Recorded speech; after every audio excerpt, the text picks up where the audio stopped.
Hey, Keller Williams, Southern Arizona. How's everybody? I'm unmuting you all, so if you're busy doing something else, remember to mute yourself. So it looks like, hey, Robin, I see you're talking, but I don't hear you. You don't hear me? There you go. I've got you. All right, I've got Robin and Elizabeth and Renee and Angela and Cindy and Deborah and Jasmine and Jason and Kim and Lindsay and Mary and Tony and Wendy. Wow, I don't know hardly any of you guys. So welcome to your first class with me. I'm Jodi Koch. I'm an associate broker. I was the broker with Keller Williams Southern Arizona for a few years. And now I'm back doing what fills my heart, which is working with buyers and sellers.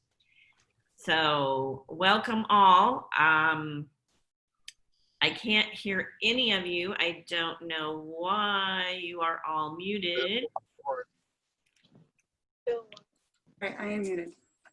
There we go.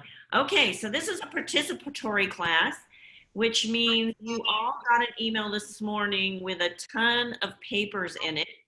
I'll be showing those papers up on the screen, but it's really helpful if you have those in front of you so that you can take notes, so that you can actually do it while I'm doing it, so that you can see what it looks like. Today we're going to cover you being able to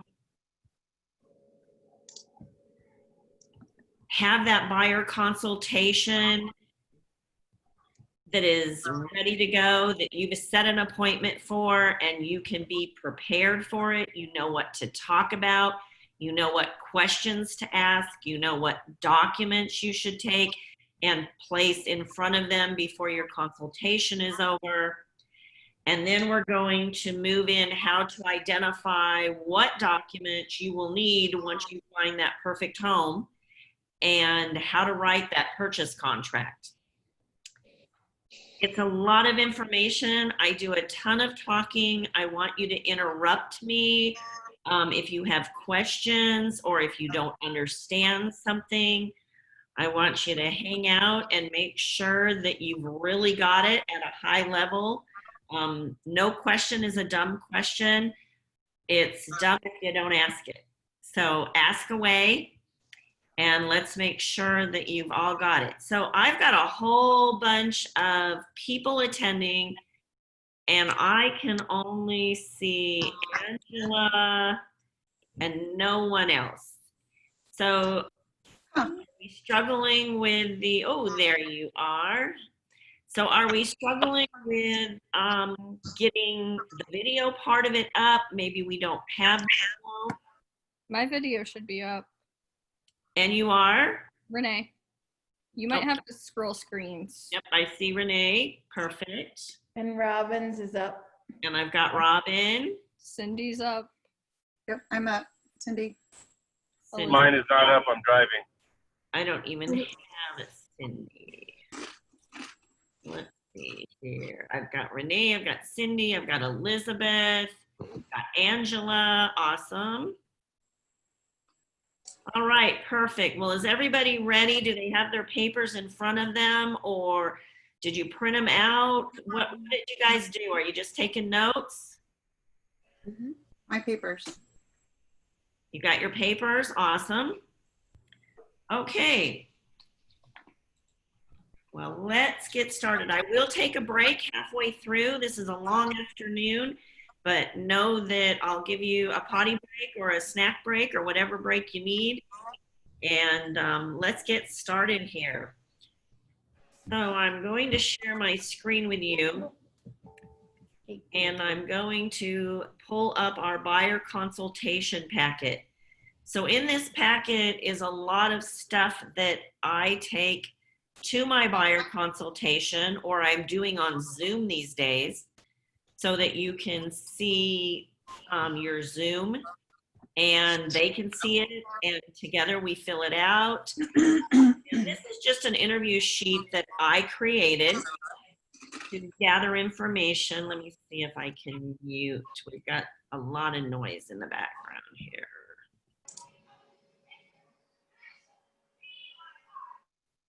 Okay, can you still hear me?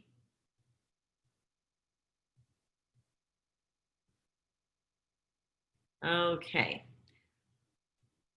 All right, thanks, Deborah. I appreciate it. All right, back to, I lost my screen. That's just lovely. We'll get there.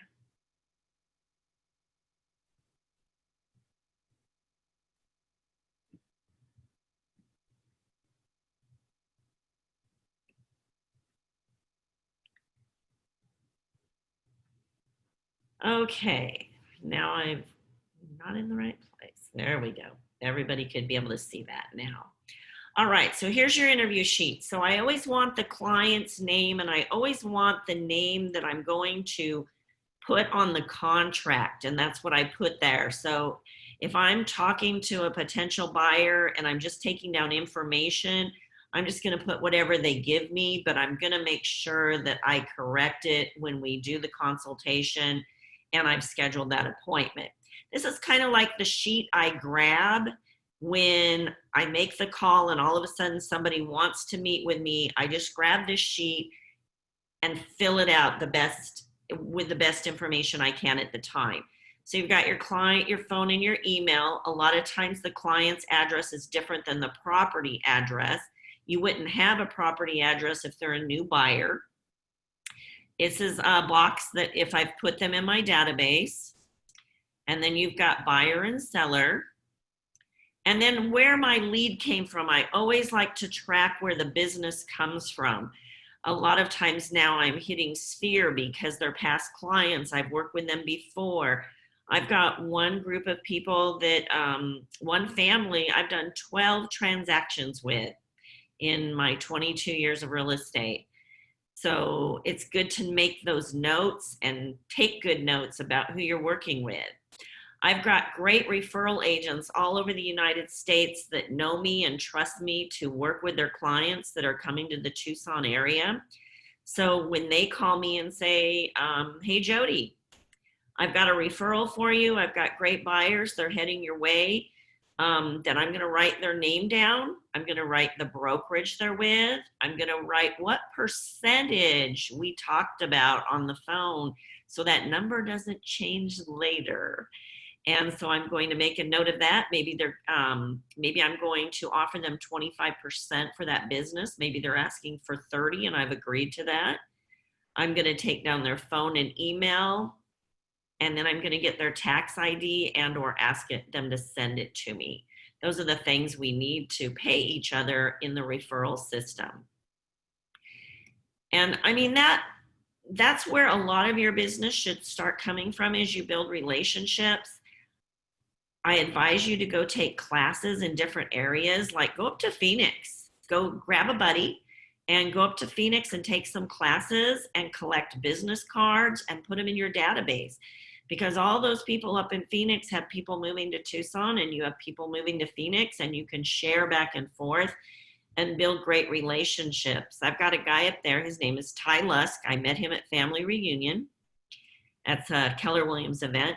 And Ty was so awesome, and I really loved him for a person that I started referring business, and he refers me business, and together we've probably done 20 referrals back and forth in the last 7 years. So that's a lot of great business. So don't discount your referral business, because that's great business to get. Then, of course, this is just like the first time I talked to them, what we talked about, if we scheduled an appointment. And so that's just a gift from me to you of just a good way to gather information and stuff that you don't forget to get. Okay? Perfect. All right, now I'm going to, let's see. I was trying to, it's nice when we have interaction and we can talk. So if you're not making noise and there's not background noise, if you would unmute yourself, then together we can all learn from each other. Thanks, Angela. Thanks, Robin. That's perfect. Cindy's gonna unmute too in a minute here, I can tell. All right, so our next document is the buyer interview consultation document. So this is one that you would have in front of you when you get together, either Zoom or in person, that you can start filling out. A lot of times you have more than one buyer. You might have mom and dad and son and daughter-in-law who are buying a house together, and you would need all their information. So I've got at least 3 spaces here. Then I always ask what the relationship of the buyers is. Are they both buying? Just because a husband and wife meet with you doesn't mean they're legally married, and or one or the other may not qualify for the loan. So you may just have one buyer even though you're meeting with 2 people. So we need to figure out what the relationship is between those people that you're meeting with and how many of them are actually your buyer. You know, who qualifies for the loan, who's paying, you know, if it's cash, that buyer can put as many people on that contract as they want. But what's that relationship? Real important question. Are you working with a realtor now? You know, if somebody says yes, then if so, have you signed a buyer broker agreement? Well, this is the part where, Robin, I'm going to pick on you and you be my buyer, and I'm just going to ask the question. Don't be too hard on me, but I'm just going to gather some information real quick to see how this would look in real life, to see everybody's comfort level in being able to sit and do this. So Robin, thank you so much for agreeing to meet with me today and go over our buyer consultation. This is the part where I want you to know everything you want to know about what you're doing when you're buying real estate. Have you bought before? I've purchased one condo before. Okay, and did you do a buyer consultation? The realtor came over and we sat at the kitchen table together and talked. Okay, perfect. Okay, and are you working with any other realtor right now? So I've looked at a few houses with another realtor. Okay. Okay, have you signed any documents with that person? No, I haven't yet. Okay, so are we interviewing today, or are you ready to make a change because of something that's happened with that relationship? Yeah, so I wasn't really happy with their responsiveness to me, so I am looking to make a change. Okay, perfect. Well, hopefully after our chat today, you will figure out that I am a professional in the real estate business and I care about you, my clients, an awful lot. And if at any time you are uncomfortable or I made a promise to you and I didn't keep it, I want you to question me about it and I want to make it right for you, okay? Thank you, I appreciate that. You're welcome. I'd also like to suggest that after our conversation today, if you choose me to represent you as your buyer's agent, I want you to send an email or a text or make a call to that other agent and let them know that you're going to change agents so they don't continue to work for you and don't continue to do things, so that they're not wasting their time and they can move on. Is that fair? That makes sense, certainly. Perfect. Okay. So tell me a little bit about, I know you just kind of shared some problems. What is your idea of a great realtor? I guess just someone who's, you know, listening to what I'm actually asking for, showing me what I'm looking for, and ready to answer the questions I have about the parts of the process I don't understand. Okay. So what I heard you say was high communication, high listening skills, and education along the way. Is that correct? That's correct. Fantastic. Okay, let's move on. And you just told me you had bought a condo before. Are you currently an owner, a homeowner? Yes, I am. Okay, and are we thinking we're going to have to sell that before we buy? No, I live with my parents, so we'll let them keep their house. Oh, okay, perfect. All right. How was that experience when you bought?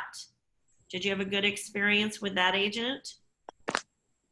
Yes, so this was actually a new build, Okay. and we did come with a real estate agent, but then it sort of transferred to the builder's agent. The site sale agent Yes. who was representing the seller, and your buyer's agent disappeared on you? Didn't disappear. I mean, but they were not a big part of the process at that point. Okay. Well, if for some reason you were to choose a new build again, you will find the experience totally different with me, as I represent buyers who are buying new build construction, and I'm there every step of the way. I'll be the one that's communicating with you as well as the site sales agent. But I'm not going to disappear. I'm going to be there for all of your walkthroughs, your pre-drywall walkthrough, your home inspection walkthroughs. Um, I'll be there at the design center if you'll allow me to be. I know a lot of people want to go by themselves, but I always have great input that you can take or leave, for colors and textures and the look of the property so that it's resellable in the future. Things like that. So if we choose to do that, I'll be there for you. That So sounds on this great. one, will you be paying cash or will you need to get a mortgage? Oh, I will need to get a mortgage. Okay. And so have you looked at lenders? Have you shopped lenders? Have you talked to any? I have not shopped lenders. I have an excellent credit score and I've been saving my money, so I should be able to get a conventional loan with 20% down. Wow, congratulations. Fantastic. So I'll send you a couple of my favorite lenders. And then, of course, I would highly suggest that you reach out to your friends and family and ask them who they know that they love and trust. I'm going to send you Chris Lawler over at Nova and a couple of other people. And I just want you to call them and have a conversation. Call at least 2, if not 3, so that you're comfortable with the person who's asking enough questions to find out what kind of loan you really want to put in place, because this may be a 15 or 30-year commitment and you want to put the right one in place up front. Sounds good. Okay. What is your preferred method of contact? Email, text, phone calls? What do you like? Probably text is the easiest, but I certainly am open to phone calls and emails as well. Okay, perfect.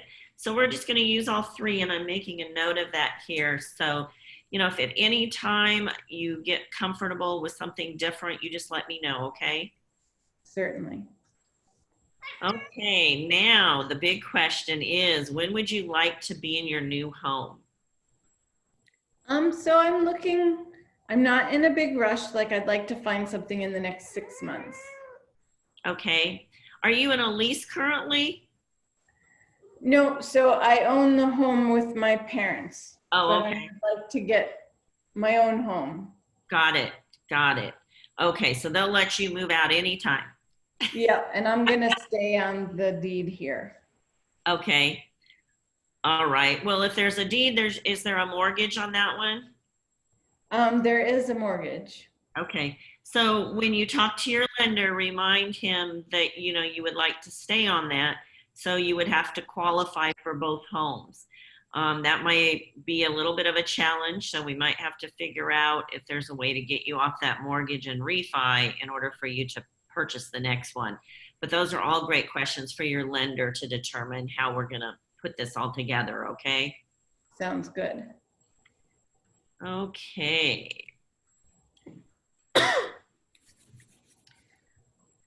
What's your favorite thing about your current home? The views, the sunshine, I like lots of light and pretty views. Okay. Are you going to stay close to your folks? I'd like to stay close to my folks, yes. Okay. And so I, at this point, take down the address. Excuse me. And then about how many miles or minutes? I mean, just as long as you're in Tucson or within 30 minutes, or what are your thoughts there? I mean, within 30 minutes, I think would be nice.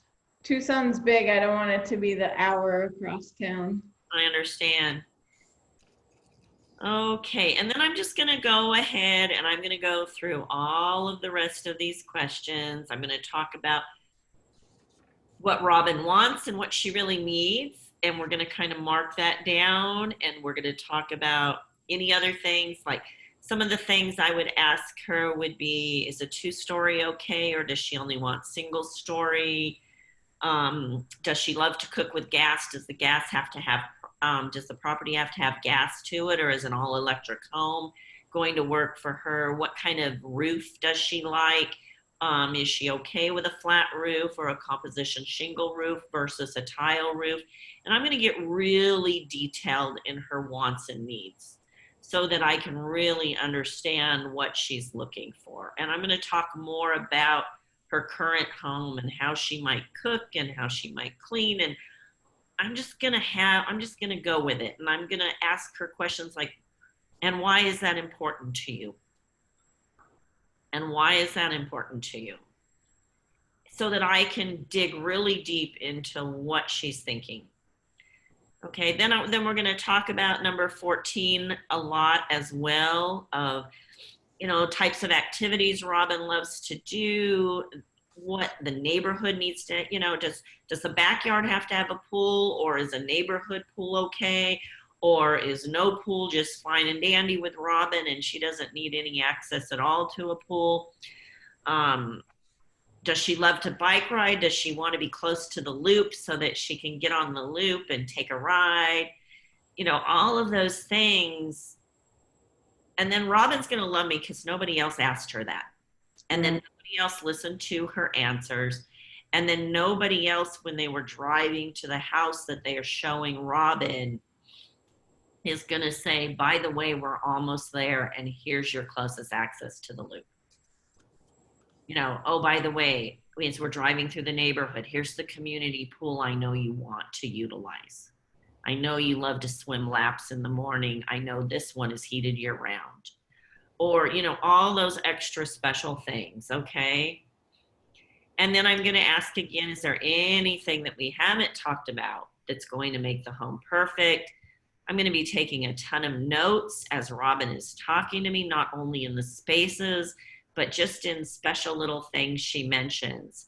You know, oh, her dog and her love to go take a walk in the afternoon. I'm going to write, Robin has a dog. And then I'm going to research that a little bit more with Robin as we're talking.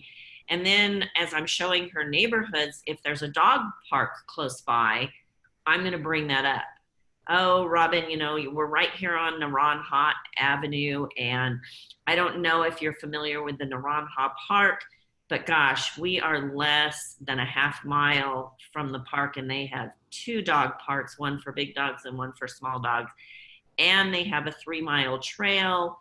And I know you and your dog would just love it over there.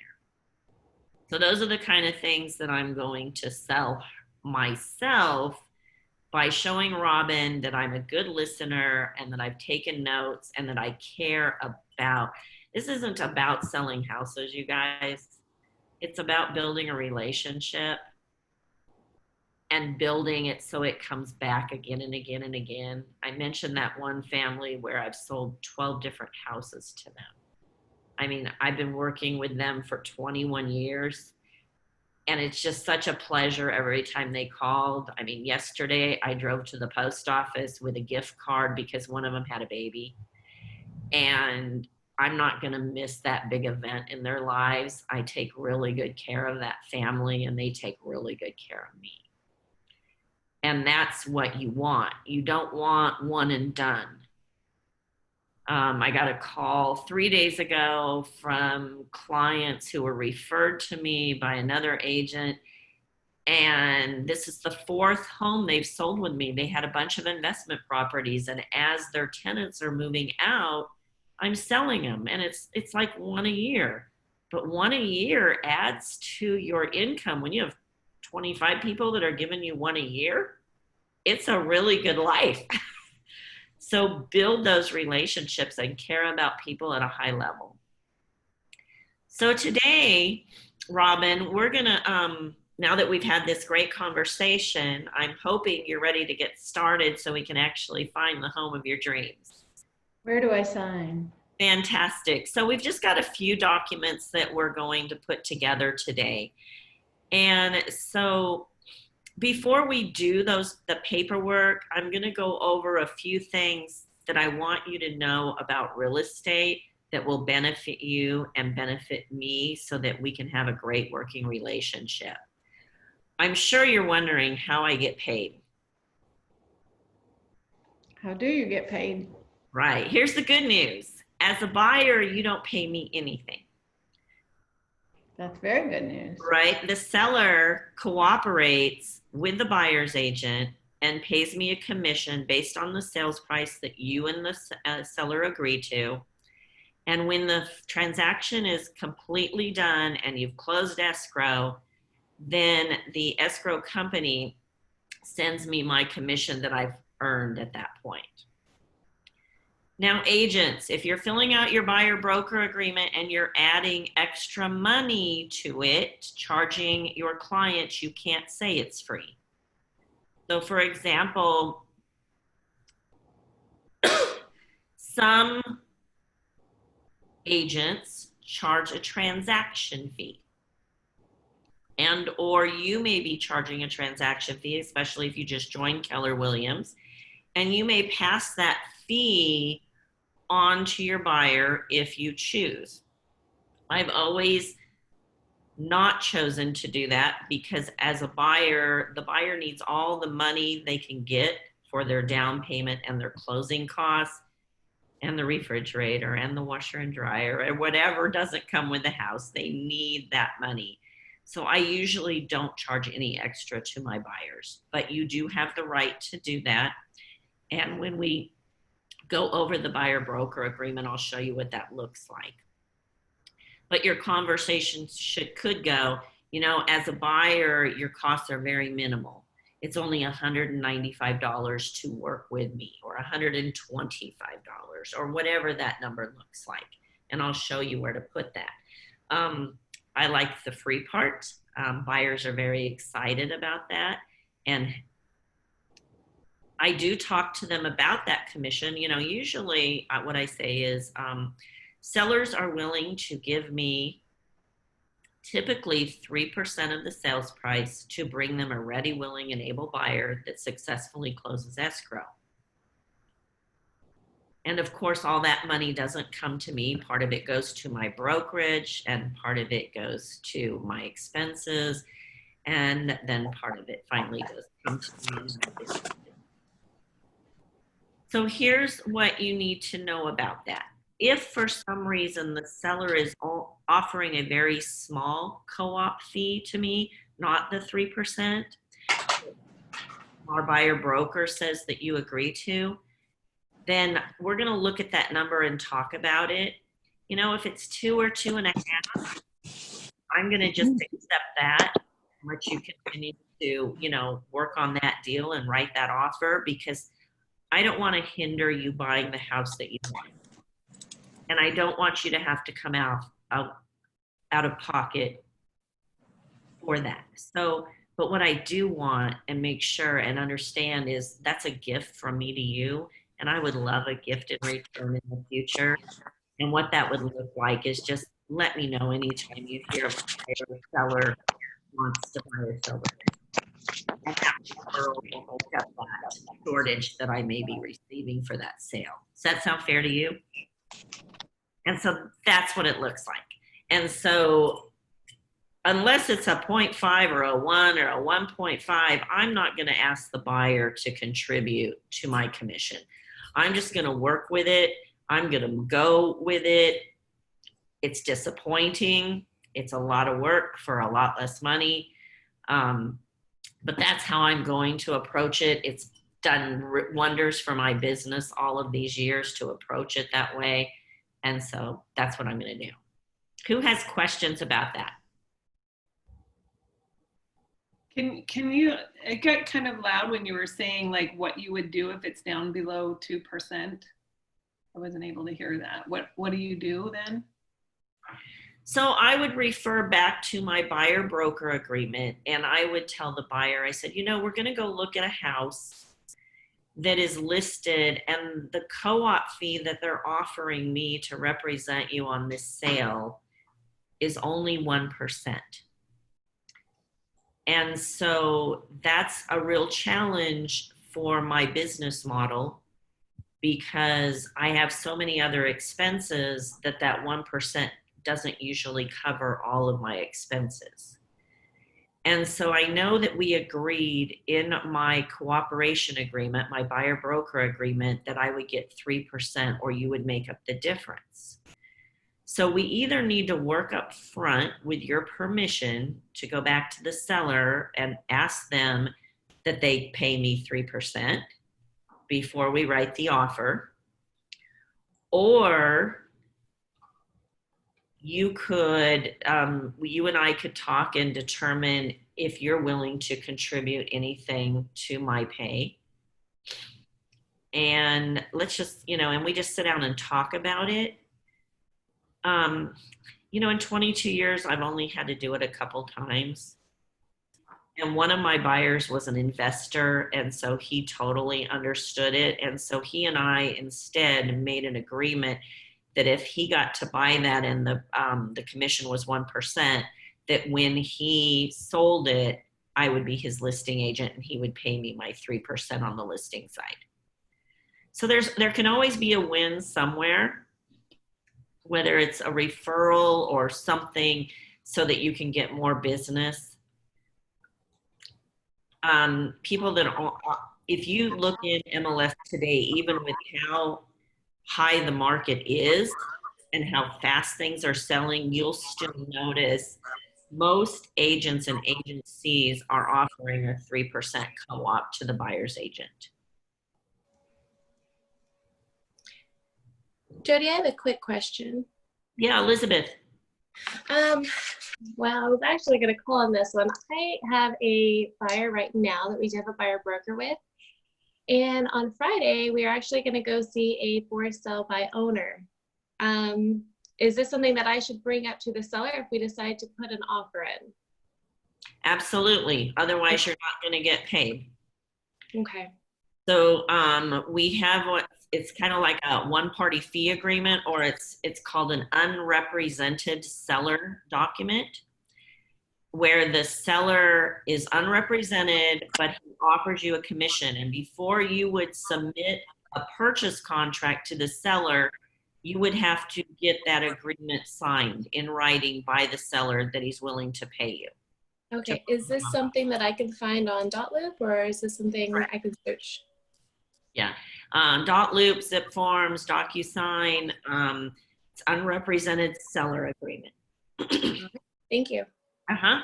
Yeah, you always want to have an agreement with the party that's going to pay you before you submit any contracts. Because once they see that contract, they may change their mind. They may not like it. I love selling FSBOs because they're not represented by anybody, and I represent the buyer, so I'm going to do everything I can for that buyer, which means that FSBO is going to lose big time. Yep. But if that's what they want to do and they think they know what they're doing, I'm going to let them do it. And do you then have that conversation in front of your buyer, though? So you're going to this FSBO property with them. And do you have that conversation with the seller then? No, I have the conversation with the seller on the phone when I make an appointment. Hi, Mr. Seller, Mr. FSBO. I have a buyer that is looking at exactly what you're advertising on your flyer or wherever you saw the advertisement.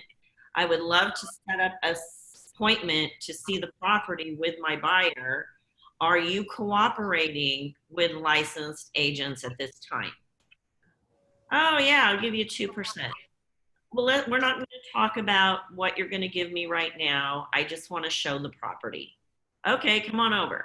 So we go over, we look at the property, we're leaving the property, and I'm going to look at the FSBO and I'm going to say, my client, if the clients are interested, I'm going to say, you know, my clients are interested in your property. I will be in touch to let you know the details. Okay.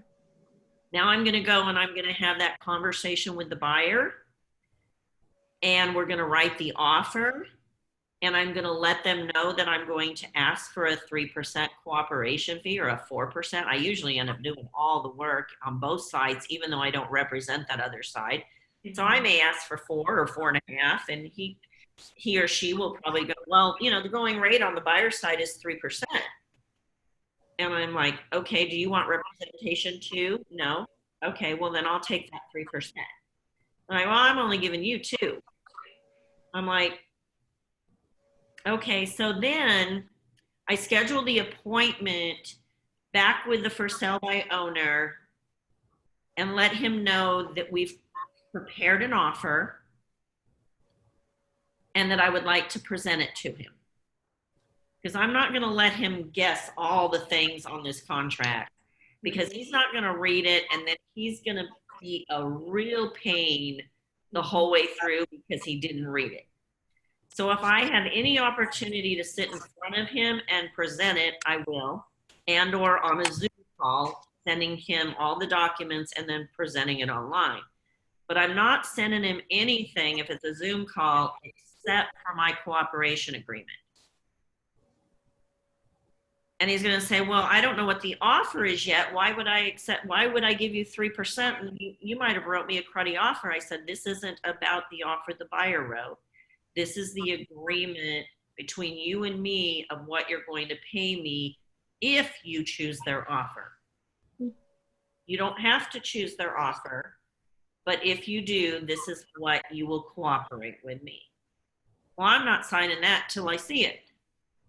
I'm like, you're not going to see it until you agree to pay me.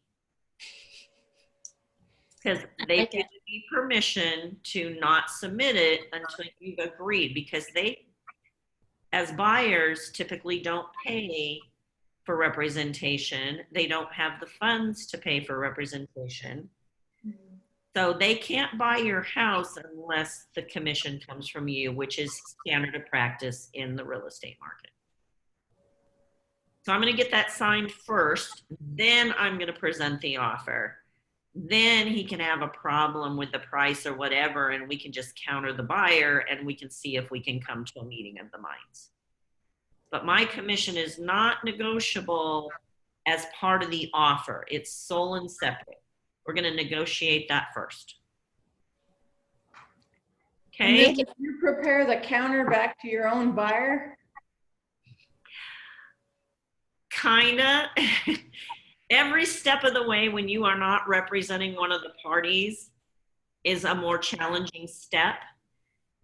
I do provide the blank documents, which we legally can do to facilitate the offer. You cannot provide blank documents to just anybody because it's a copyright infringement. But if you are working on an offer that you are part of, then you can provide it. I would probably give them a blank counter and just say, just let me know what the counter is, and or I can prepare it for you. You tell me what you want on it. But I would not guide them in any way unless it was really fishy. And I'd say, oh, I'm sorry, you know, that's not something you can put on a counter. But yeah, you know, I'm going to let them put their foot in their mouth. I'm going to let them counter stuff in the wrong way that's going to benefit my client. I'm going to let them do whatever they want to screw up. I mean, I've had FSBOs where they've told me the price. We came in way below the price. I showed them the comps, which were correct. I mean, I would never falsify anything. But then we agreed upon a price. Then we did our inspections, and it had polybutylene and a bunch of other stuff. We asked for every single thing on the inspection. So the seller thought in order to sell, he had to do it because he had nobody guiding him. So he did all of that.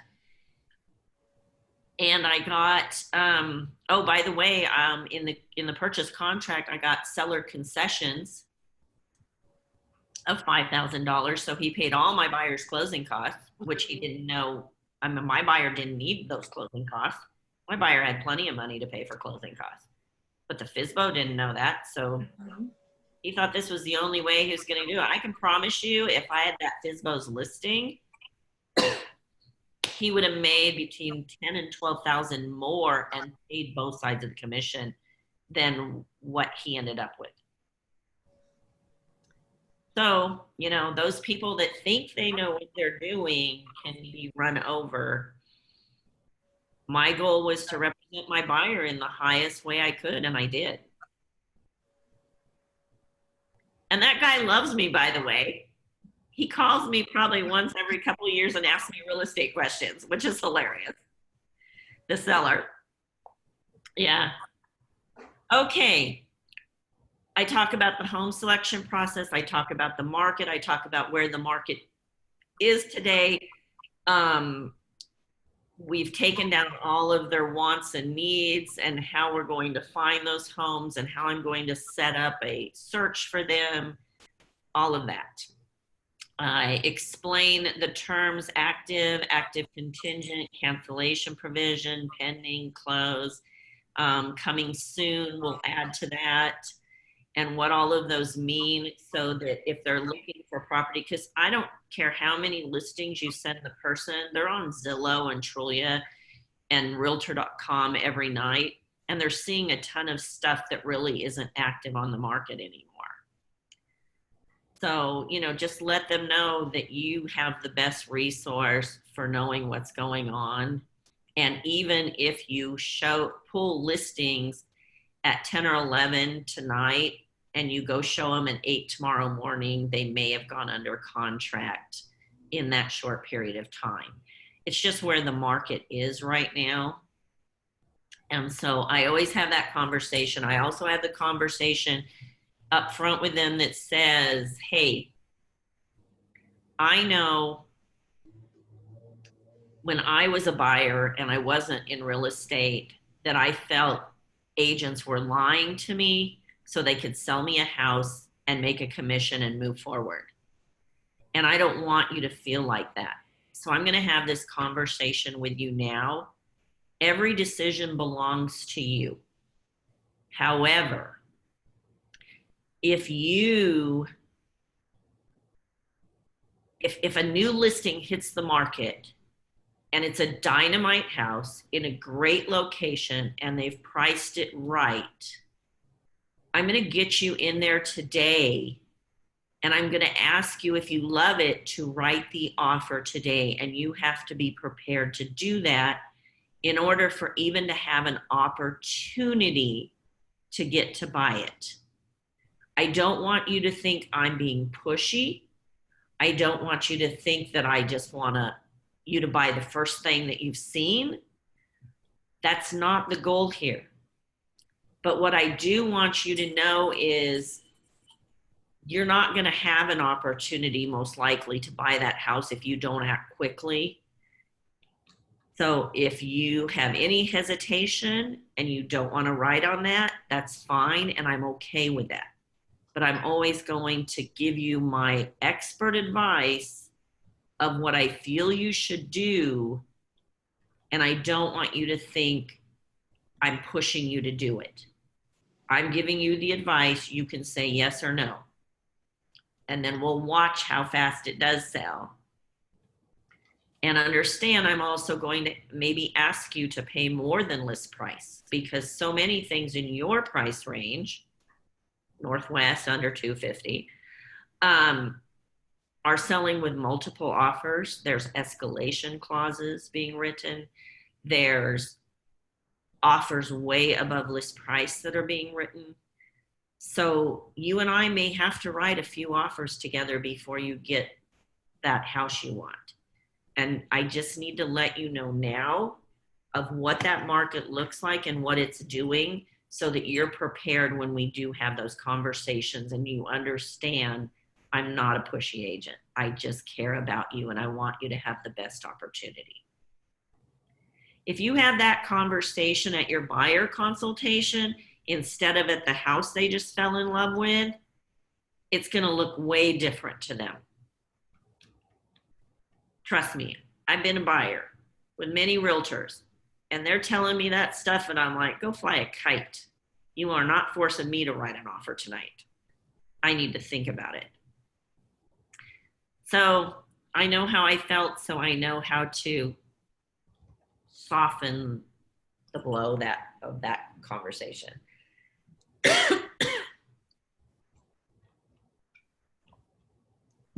Today, we're not going to go too much over the short sales and bank-owned properties, REOs, real estate-owned properties by banks. There really aren't any available right now, but that doesn't mean that time won't come again. And if it does, then you're going to take a class at that time when those start hitting the market again. Explain the new build process. We did that already. We talked about it. So I'm going to move on.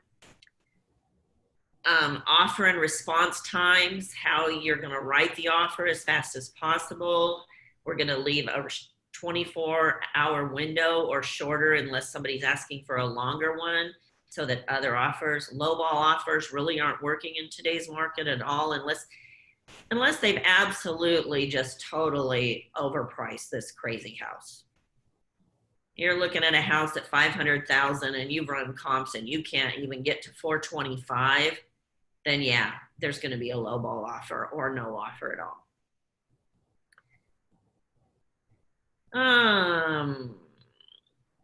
I explained the offer, the counteroffer process, the normal timelines of the contract, which we'll go into a little bit more as we go through the contract.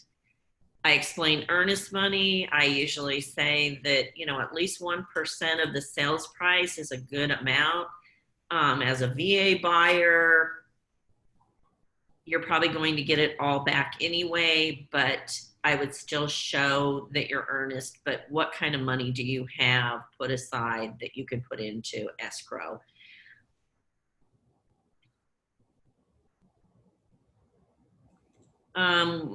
These are things that once we get under contract, we go over, but I go over them at the consultation. Remember that probably about 65% of what you talk to them about is going to be forgotten. So the more you talk about it, the more retention you will have. So I talk about once you get under contract, the buyer and seller are to give you disclosures, everything they know about the house. Once you get under contract, you'll get 10 days per contract to do any kind of inspections you want to do it at the house. That is at your cost. You will be writing those providers checks as they perform their work during those 10 days. Some of the most used inspections are home and termite and roof and sewer scopes and all of that. I do talk a little bit about septic if I know my buyer is looking for land, because an acre or more a lot of times in Tucson has septic systems. So I talk to them about the seller has to certify that prior to closing, or within the first 20 days of contract. I explain that on or before their 10th day that they have the right to go back to the seller and ask them to perform repairs they feel the seller should do in order for them to continue to pay the price they offered on the home. And I talked to them about it's not a negotiation of price, but a negotiation of what repairs they feel should be done. I talked to them about, I'm setting the stage in the buyer consultation of we're not going to get crazy and ask for a bunch of little stuff. So I talked to them about purple bedrooms and that's cosmetic and we wouldn't be asking for that. I talked to them about little things like the $2 faceplate that goes over the plug that, they could go to Home Depot and buy. And then I talked to them about the air conditioning system that does not work. And then that would be something that we would ask for them, that it would have to be in good working order with a split differential of X, whatever the home inspector or the HVAC inspector said, and that it had to be fixed and or replaced. And so that's a big ticket item, or the roof. But all the little stuff, it's a home, the contract's written as is, and it's a home that you're making an offer on, seeing what as is, and it's just the hidden stuff that we don't know about that you may want to ask for. And so I'm setting the stage there so that when your buyer gets their inspection report and there's 22 items on it, they don't ask for all of them, right? So they ask for all of the loose and cracked tiles to be put back in place or replaced on the roof, for the 2 foot of fascia to be scraped and painted to match the existing, you know, just the stuff that needs to happen that they didn't know about. I explained the lending process, the appraisal, conditions to close, their down payment funds. We have a big conversation about that. If they're not pre-approved yet, I make sure that they're calling a lender first thing. I won't put them in my car until they're pre-approved with a lender. I talk to them about different types of lenders and what they should be looking for. I let them know that even if they bid $10,000 over the list price, if they bought the house, that if it didn't appraise, then the lender wouldn't give them the money to buy it, and they'd be out, of course, all their appraisal money and their inspection money, which usually costs the buyer around $1,000. So that we need to make good offers, and we need to make them with education. So I had one that I listed a couple weeks ago, and we got 19 offers on it. And it's going to be interesting to watch because it was a real fix-up. And the seller chose one of the buyers that is getting a loan, and they're paying about $60,000 more than list price. And I still think it will appraise, but it's going to be interesting to watch the whole situation unfold. So we'll see what happens. Then I explained the point of no return, where there's really no more exits to get out of the deal, and that their earnest money then is at risk, where they would most likely have to give it back. And so we talk about that, and you'll learn more about that with the purchase contract. And then I talk about the final flurry, which is their walkthrough, scheduling of signing. They need to be in town. If not, if it's a mail out, we need extra days. We need to know where they're going to be. It's an overnight express. It's a notary. We talk about the lender funds and their funds and how everything gets there, and how recordation happens in Pima and Pinal County, or whatever county you're working in. And then they get their keys. And I'm very adamant. I always try to close escrow on a Wednesday or Thursday. I don't like the first of the week, and I don't like Fridays, because if it doesn't happen on Friday, it's not going to happen again until Monday. So I like Wednesdays and Thursdays for closings, if at all possible. Especially not the last day of the month, because all the escrow companies and all the other agents in the world are trying to close on the last day of the month. So I always try to steer clear a couple days before. I'm usually hitting the 25th, 26th, if that works for my client's timeline. The reason a lot of times it's at the end of the month, especially with FHA buyers, but with any buyer who's tight on funds, if you are closing early to mid-month, they're paying almost a whole month of interest up front, which a lot of times they may not have those cash reserves, and it might get tight. So if we close at the end of the month, say on the 27th, then they just have 3 or 4 days of interest up front. Yes, their home payment, their mortgage payment is due quicker, but sometimes they just don't quite have all that cash ready. So the end of the month sometimes is better for a lot of our buyers. We just need to know what financial position they're in order to determine how much they're going to need and when we should close. The next document, hopefully you've all seen this. This is your checklist, and it's sideways, but it's your checklist of everything you need to turn into your broker. So remember, you have two files. You have your file and you have the broker file. So if you've put something into .loop for the broker, that's the broker's file, you need it somewhere else for your file. It's an ADRE, Arizona Department of Real Estate law, that you keep your own file and the broker has their own file. That way, if the broker's files get destroyed, you still have a copy and vice versa. Okay, so R is required, CR is conditionally required, and O is optional.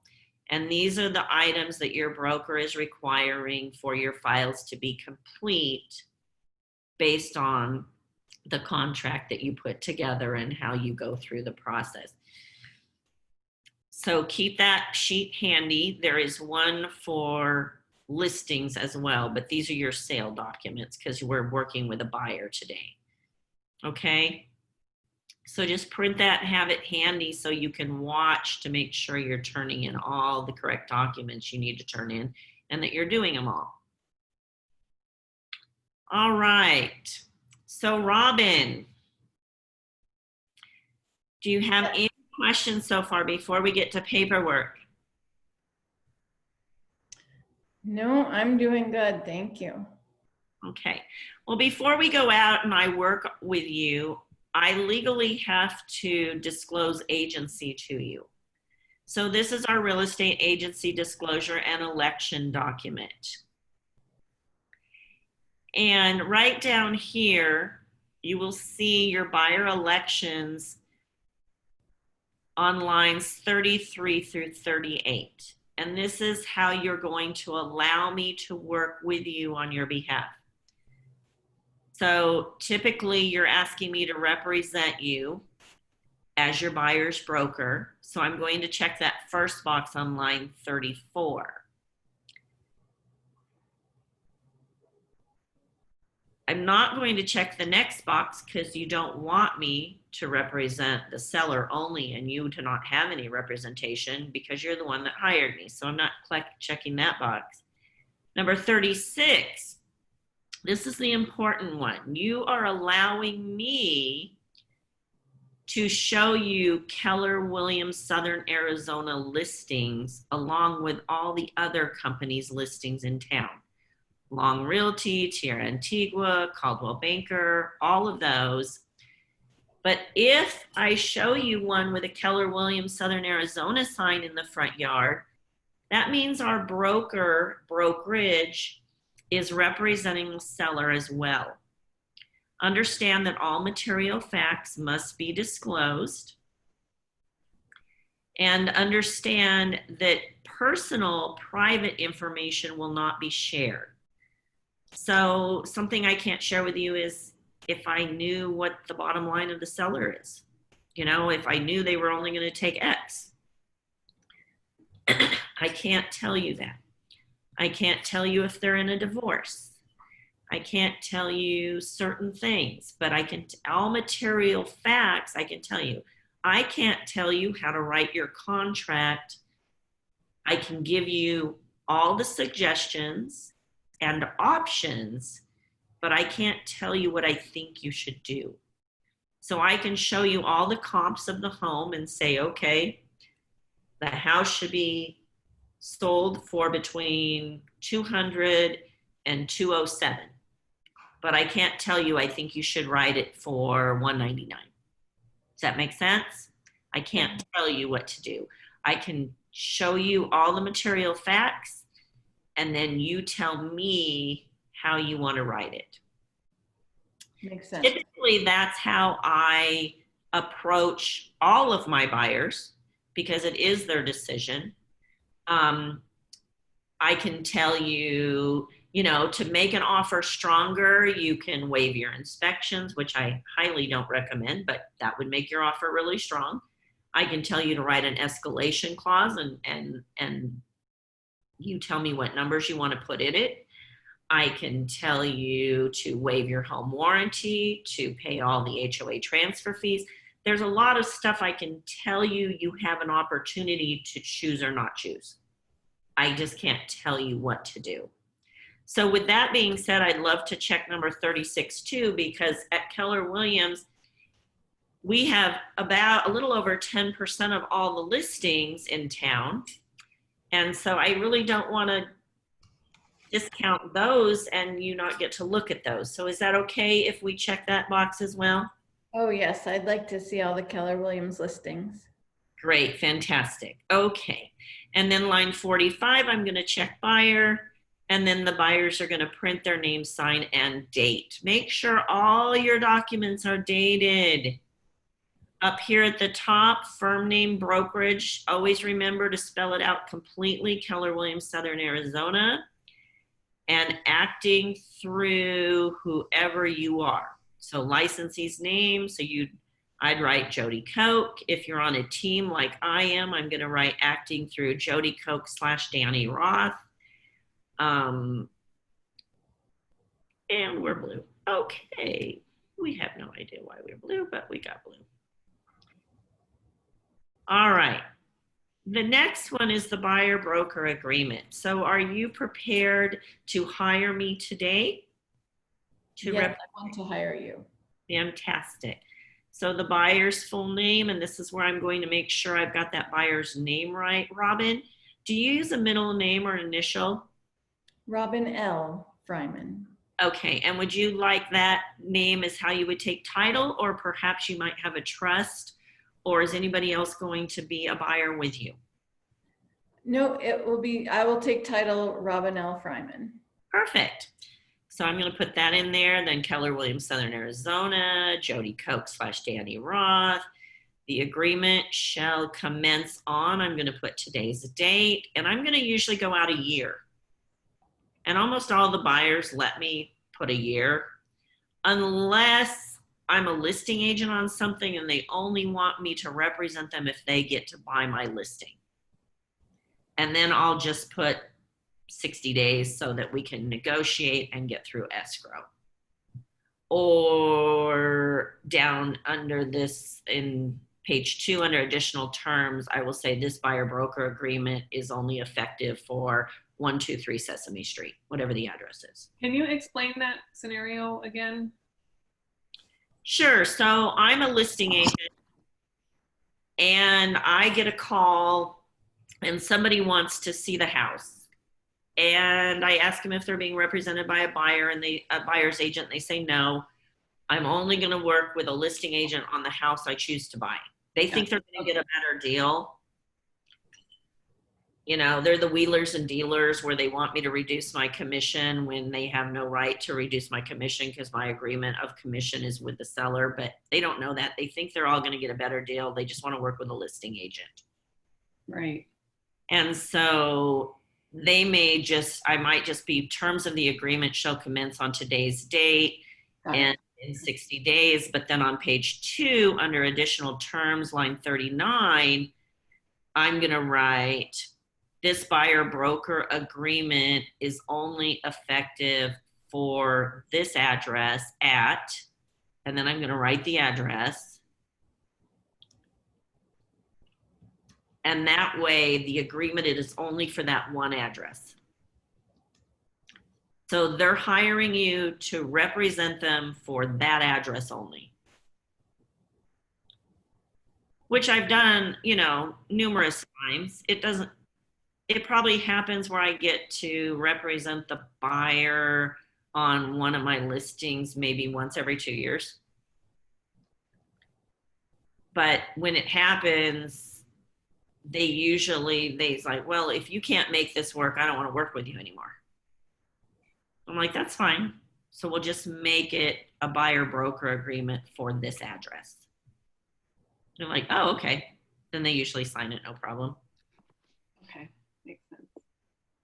Line 6, this is for the residential usually, but if you're selling land or commercial, you're all just selling residential right now, typically. And then because we just did the agency document, I mark line number 10 as set forth in real estate agency and disclosure.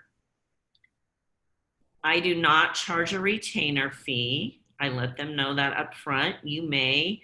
When gas went up to $4+ a gallon, we were charging retainer fees of like $200 to $500 because we were driving around buyers, and if they never bought anything, we were going broke.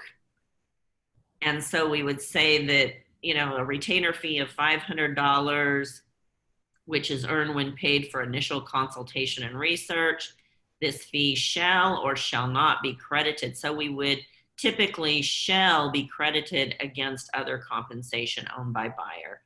So if the buyer owed other compensation, or in the additional terms, we would say, and will be credited toward buyer's closing costs at close of escrow, and we give it back to them. You know, I'm willing to spend a few $100 on my buyers, absolutely, to get a sale, but if they never buy something, then the money starts to rack up. So back then when the gas prices were so high, we did it. Some people do charge a retainer fee up front, and then they keep that for all of their work and trouble if the buyer never buys. And if the buyer does buy, then they return it to them at close of escrow toward their closing costs. So it's just a business practice. You have to determine what your business practice looks like, how you're going to do that.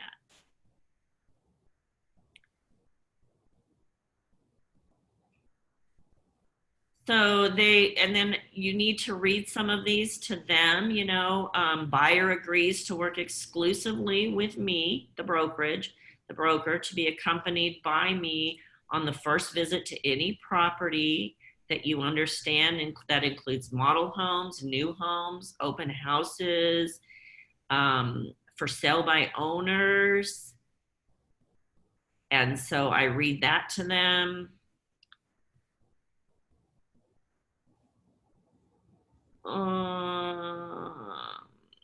And then we get down to how the compensation is going to work on line 27. Buyer agrees to compensate broker as follows. The amount of compensation shall be, and what you write in that space is typically 3% of sales price. And if they're wanting to look at new builds, I usually add or 3% of base price on new builds. So I usually write both because I don't know if they're going to buy a resale or a new build. So shall be 3% of sales price or 3% of base price on new builds. Most new builders only pay you on the base price. And some of them will pay you on the full price.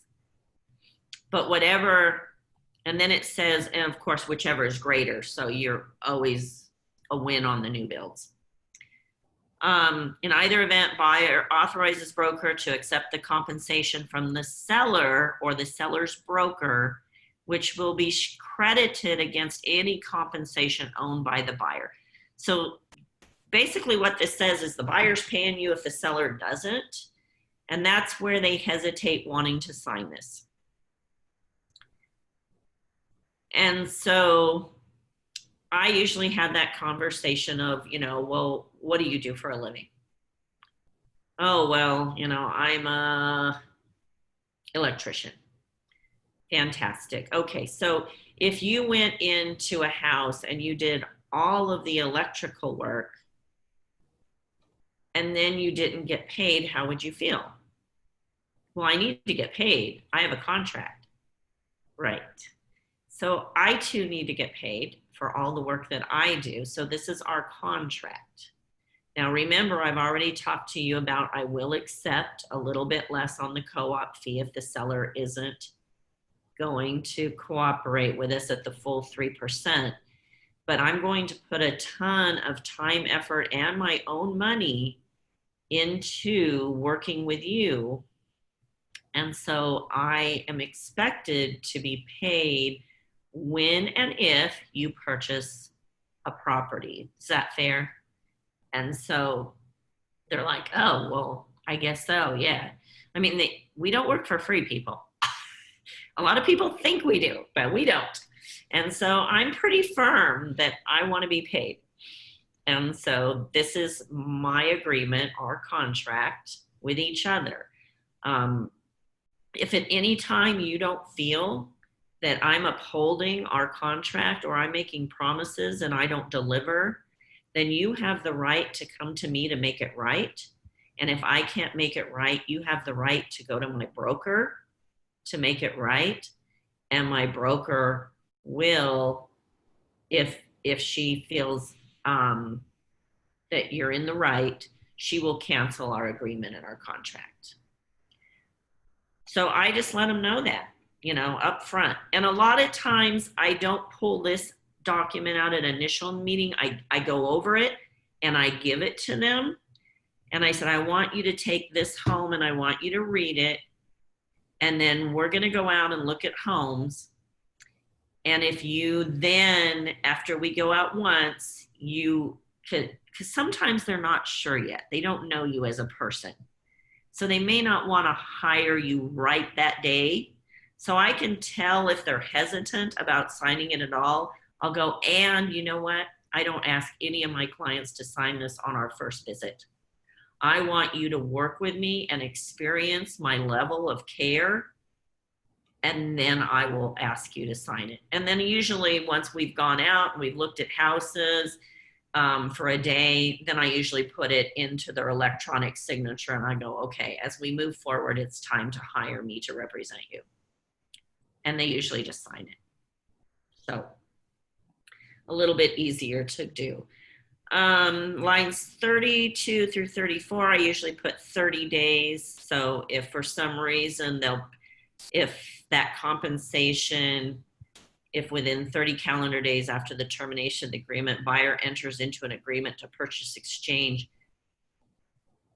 that I actually showed them, then I still get paid. Very, very hard to prove that you are the procuring cause on those. But I always have that conversation with them so they understand that I'm out here showing them every day, and then they forgot to tell me Sister Sally is a realtor in Phoenix, and now that they found the house they want, they call her up to write the offer. Happens all the time, you guys. They get somebody to work for them and they don't put the right pieces into place, and then they call up somebody to write the offer that is a family member or something. Those are pretty easy to say, hey, no, procuring cause, me, not Sister Sally, not doing this. And we can usually fight that. I'll usually just call up the broker directly and go, we got a problem here. Here's what happened. How do you find that out? Right? How do you know, right? Yeah. Well, if they love a house, you know it, because they're in the house and they're like, oh, I think this is the one. And you're like, do you want me to write up an offer? And they're like, let us go home and think about it. And then you're like, okay, so I just go into MLS and I save that address as a search. And then I know if somebody wrote on it, I call the listing agent and I'll say, I see it just went active contingent. Is your buyer Susie Smith? Yeah. Oh, I showed Susie Smith that house. The agent that wrote that offer never showed Susie Smith that house. And therefore I'm procuring cause and I'm going to get paid on this. And now they're freaking out. They're calling their broker and their broker's calling my broker. And so there's ways to find out. Okay. So I just keep close tabs if there's some weird thing like that. Okay. Yeah. I always wondered how that would be. Like, how will we know? Yeah. I mean, you got to do your due diligence. You got to kind of save it and watch it. And sometimes you get that gut feeling in your stomach that these people aren't on the up and up. It's a shame, but it happens. Commissions payable are not set by any board or association of realtors or multiple listing service or any manner other than is negotiated between the broker and the buyer. Don't ever say that's the standard price on commissions. Don't ever say, oh, that's industry standard. I can tell you that most of my listings I list at 7%. And I keep 4 and I offer a 3% co-op. So, and Do you ever get pushback on that? standard about it. I get pushback with that all the time. Absolutely. They'll go, well, I thought the going rate was 6%. And I'll say, you know what? All commissions are negotiable. My rate is 7%. And they're like, well, I'm not paying you 7%. I can get anybody for 6%. And then I'll go into all my scripts about percentage rates, and that's a whole nother class. But, you know, if those agents only feel they're worth 6%,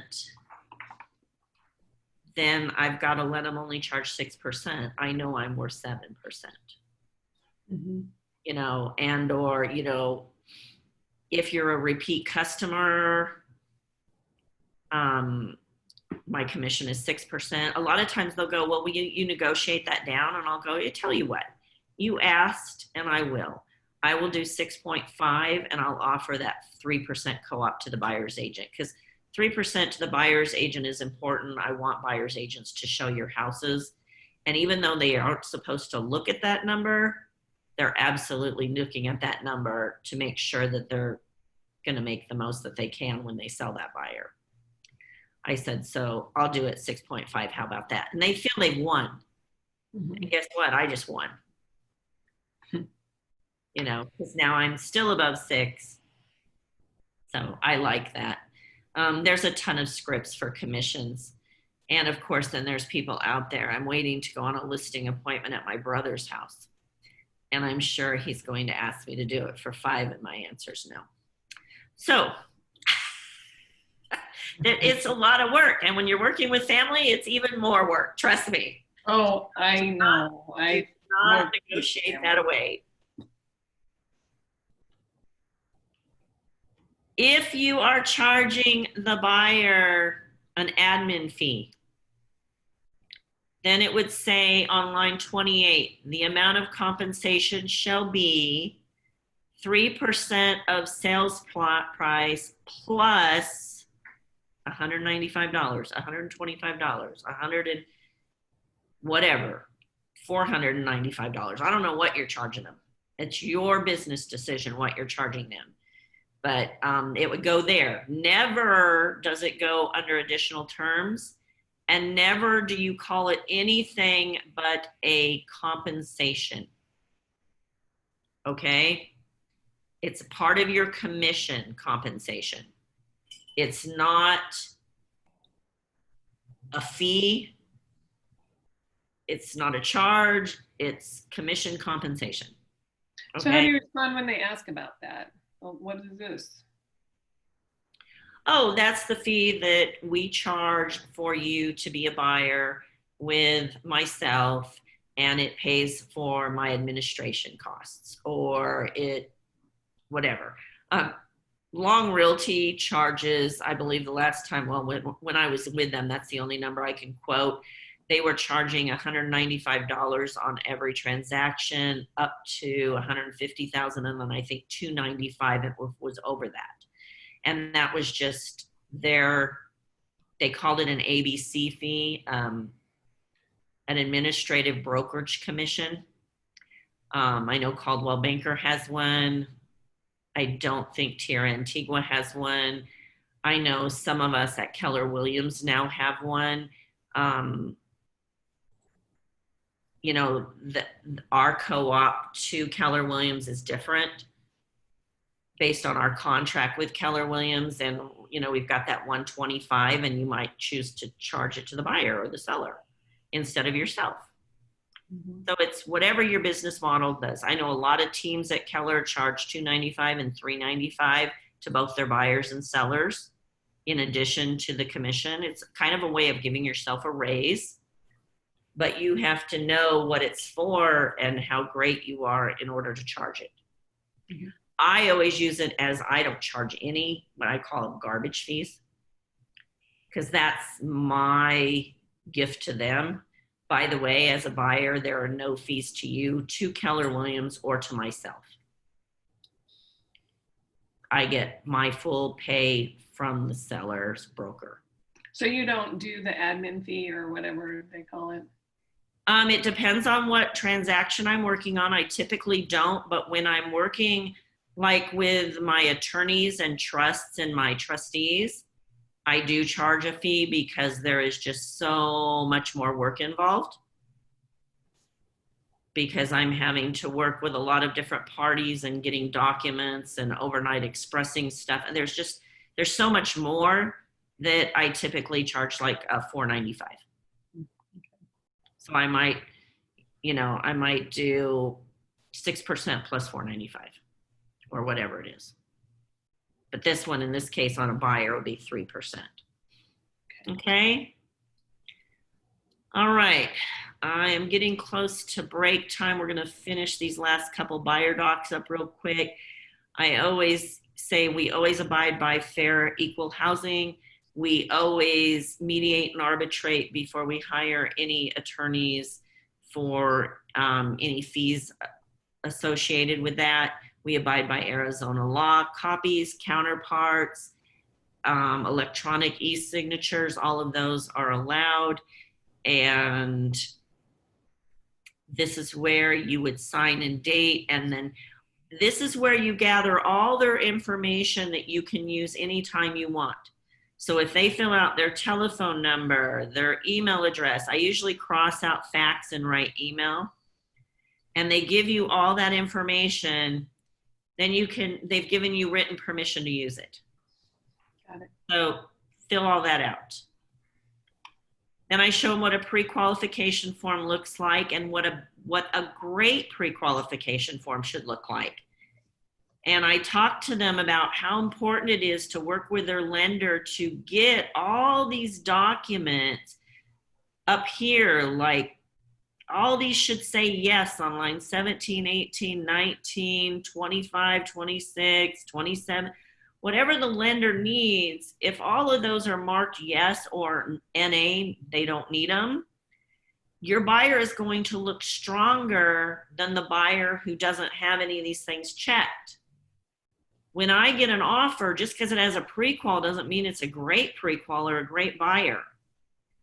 So I'm looking for how much they're pre-approved for and what they've already given their lender, so I know that they're in a strong position. And most of the time, I call the lender and say, hey, I represent the seller on 123 Sesame Street. Joni Smith represents the buyer, and your buyer is pre-qualified with you, and they just wrote an offer on my seller's property, so I always disclose who I'm representing. And I just wanted to talk to you a little bit about this buyer. Have they, since you met 3 weeks ago, have they gotten you all these things? Have they done their due diligence to submit paperwork to you? Are they participating at a high level to get you what you need in a timely manner? How are they looking today? Do they still need help with, and I'll ask them anything. They may spill the beans, they may not, but I'm going to ask, and they can either say they're not going to answer or they're going to say yes or no, but I'm going to ask. And I'm going to say, you know, they mark that they're relying on seller concessions, but the market is so tight, they're not going to get to buy this house if we have to give them to them. Do they really need those? You will be amazed how many lenders will tell me they don't need seller concessions even though they've marked it here.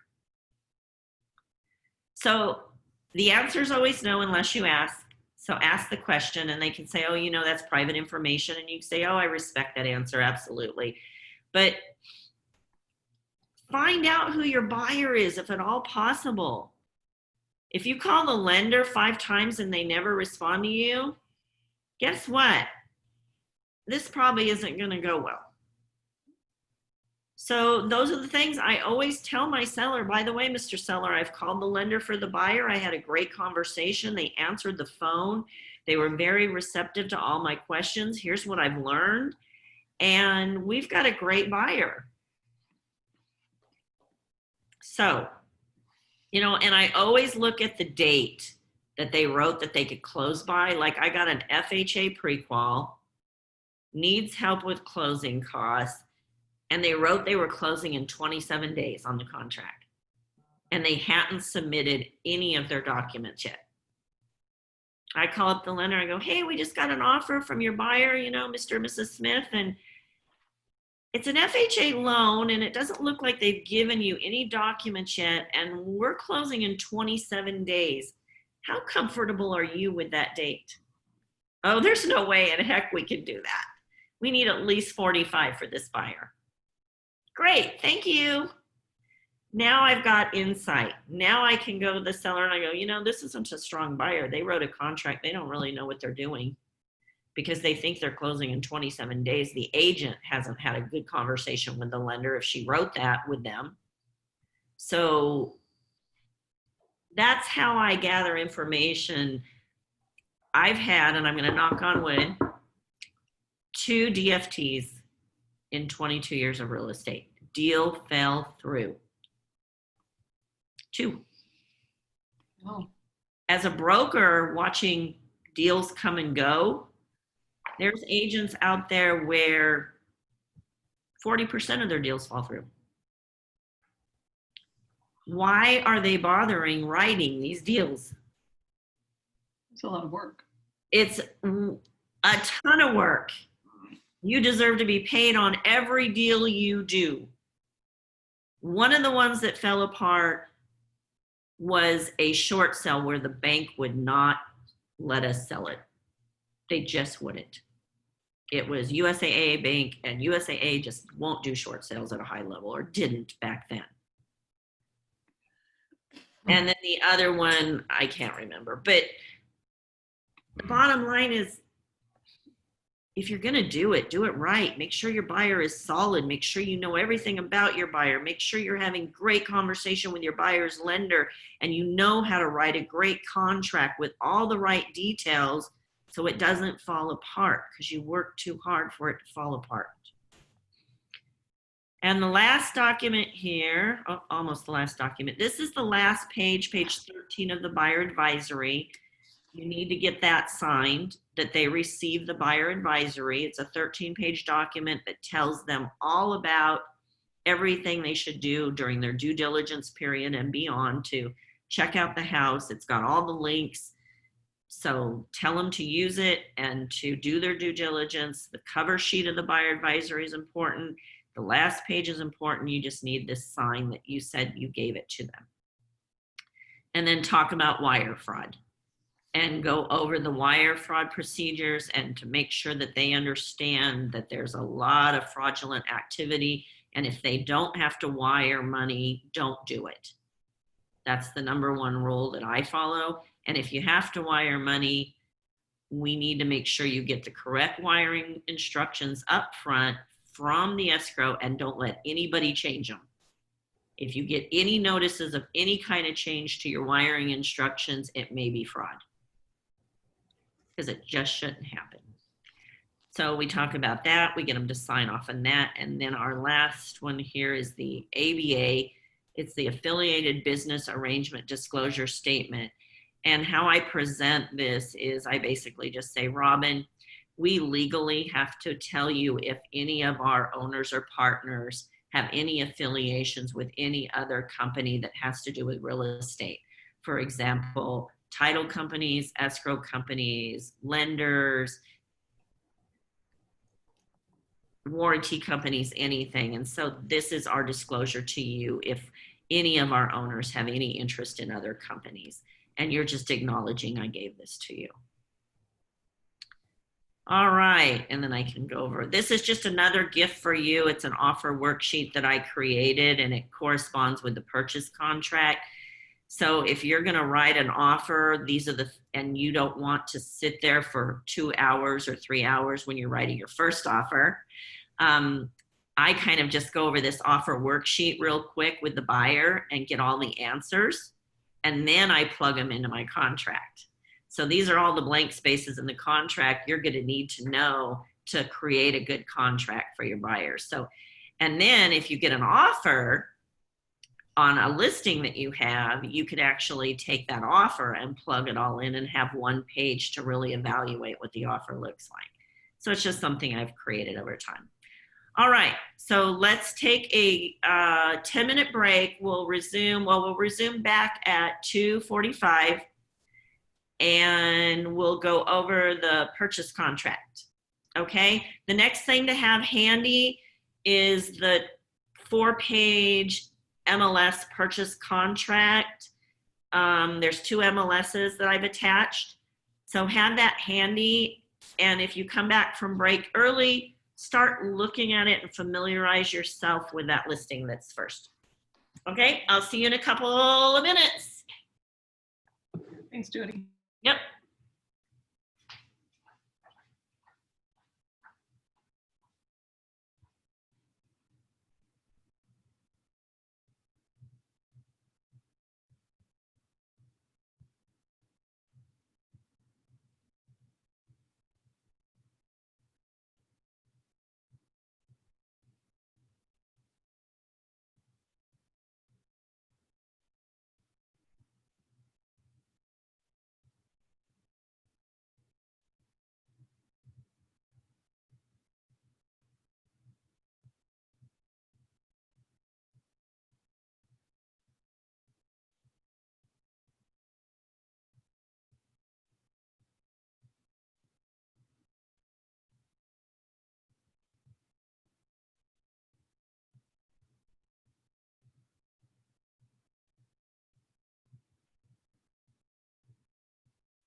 Okay, everybody that's back, unmute yourselves and give me some ahas from the first half.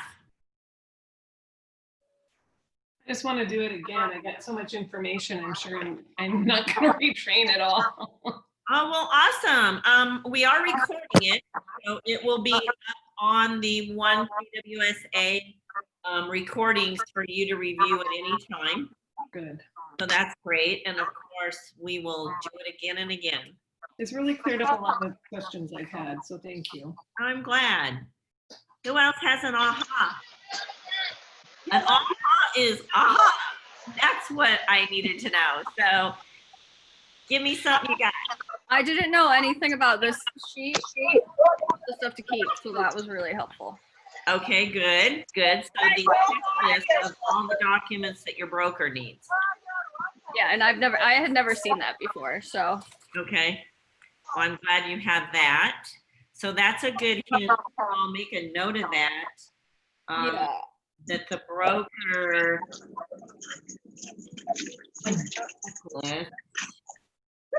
it needs to be your orientation pack. I didn't have an orientation. Oh. I met with Cindy one day, but she didn't give me anything along those lines. I started right. Everything's a little different. Well, I started while everyone was at family reunion, Uh-huh. and then COVID happened. So like everything kind of got. Yeah. So have you got any escrow going? Yeah, one right now. Fantastic. Congratulations. Good. Thank you. Dan helped me. So Is it a buyer? it's a buyer, yeah. Fantastic. Yep. Elizabeth, have you got any ahas for me? Yeah, Jodi, I have looked at this class. Hey, Jason, can you mute yourself, brother? There's a lot of sound coming from your thing, Jason. Every time you offer this class, I sit in on it because I learn so much every time. This is probably maybe the third time I've sat in one of these classes that you've done. And it helps me refresh, helps me get a little bit more into on how I present things to my buyers and sellers. And I get a little aha every time. So I appreciate it. Thank you.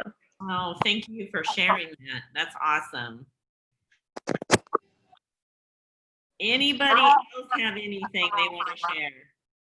I thought it was really clever that you tell the buyers up front that you're not going to be rushing them through the process, and that if there's a deal on the market, especially in our super sellers market, that you're not rushing them. They just need to be prepared and ready to make that decision quickly. Because I think if you do that on the backhand, like you said, it comes off with a different intention.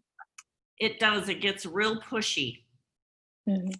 Yeah, it gets real pushy, and then they're thinking, oh, she just wants a commission. She doesn't care about me.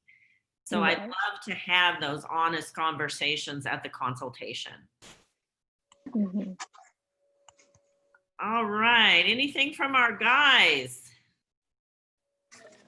I always think it's great to hear your strategies, Jodi, because every like I'm gonna kind of piggyback on Elizabeth's aha, but every time I'm a part of your classes, I always get reinvigorated and always catch a nugget that I'm ready to just implement for myself and my business and my consultations.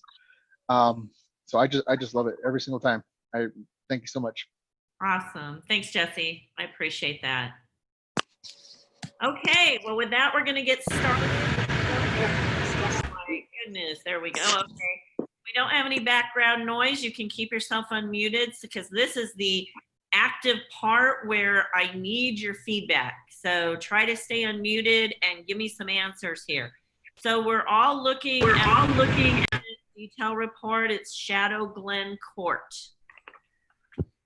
And Shadow Glen Court is a listing that I listed, and it's in escrow. But the real reason it's up here is if your buyer fell in love with this house, what documents would you need to prepare to write an offer?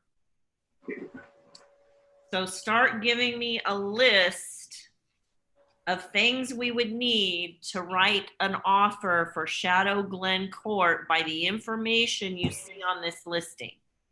Okay, so we've already done, I'm gonna set the stage. We've already done our buyer consultation, and all the documents we've already gone through today, we already have. So we've got a buyer agency, a buyer broker, a buyer advisory, wire fraud, ABA. Okay, we've got all those documents already. So now what do we need to write a great offer on Shadow Glen? Pre-qual. Well, Purchase Okay. offer? A pre-qual, we need a purchase contract. Yep, HOA addendum. correct, because there's an HOA. How did you know that? Looking at the MLS down in the subdivision HOA area, it'll show you if there's an HOA. Perfect, bottom of page 1 right here. Everybody see the HOA? If there's a fee or HOA yes, anything in here, we're gonna need an HOA addendum. And where are we gonna get that? Hopefully under the The docs. listing. Our documents, don't we? Hopefully If it's the, a Jodi Koch listing, from the documents. right. So hopefully from the listing in MLS, the tab that says documents, if the listing agent is professional, they have put the HOA addendum there. And we'll go over that when we go over the purchase contract, but it's a 3-page and it should be attached to the listing. I don't really let my listings go live until I have it, but a lot of agents do.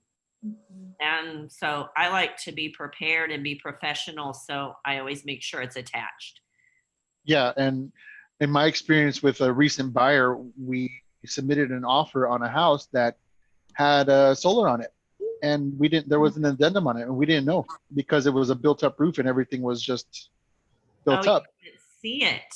We couldn't even see it. So the following day, when we got a response from them, they're like, "Oh, hey, by the way, there's a lease solar on there.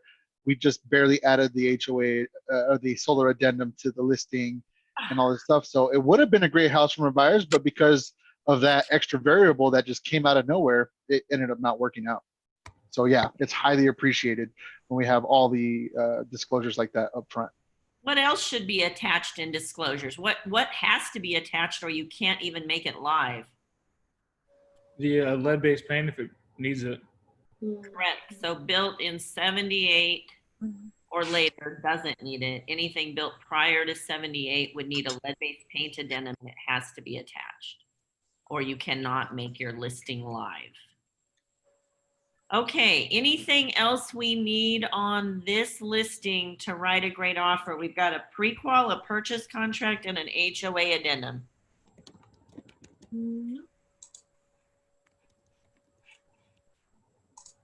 Additional clauses addendum for the backup contract because it's currently active contingent. Oh, there you go. So if you're going to write, an offer, you're going to write a backup offer at this point, correct?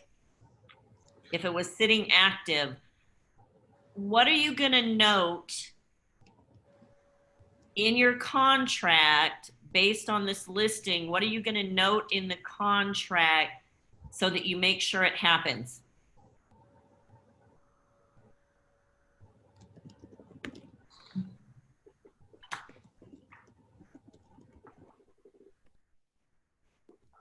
Escalation clause? What else? well, will you add about the shed and the appliance that if there was appliances there? Absolutely. So in your contract on page 8 under additional terms and conditions, you would write, because it says, please note, buyer will order appraisal 3 days from accepted contract. So you will note on your page 8, buyer will order appraisal 3 days from an accepted contract. You would acknowledge that if your buyer is in agreement to do that. The seller is asking that you do that. Also note that potted plants shall not convey. So a lot of times potted plants are part of the landscaping on drip irrigation. This seller wanted to make sure that she got to take her potted plants. So we want that in the contract that the buyer knows. So it would say, buyer acknowledges potted plants shall not convey. Shed shall convey with sale. So under additional personal property, under washer, dryer, refrigerator, other. Under other, you would write exterior plastic shed shall convey. Seller will include Samsung electric dryer. So when I listed this property, it had not been delivered yet. And we were offering a dryer in the listing. And so I got the make and model from the seller that they'd ordered, and I put it in the listing.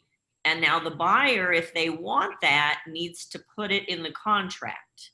Just because it says it here doesn't mean they get it if they don't ask for it. So they offered a refrigerator and a washer and a dryer. So I want to make sure in my purchase contract, I ask for all of those things. And so under dryer, where I check the box that says dryers included, I'm going to write Samsung electric dryer, white, and I'm going to write that DV40 number. I'm going to do all of that to make sure my buyer gets what they think they're getting. If I don't mark it down, the seller doesn't have to leave it. And then guess who's buying one? You.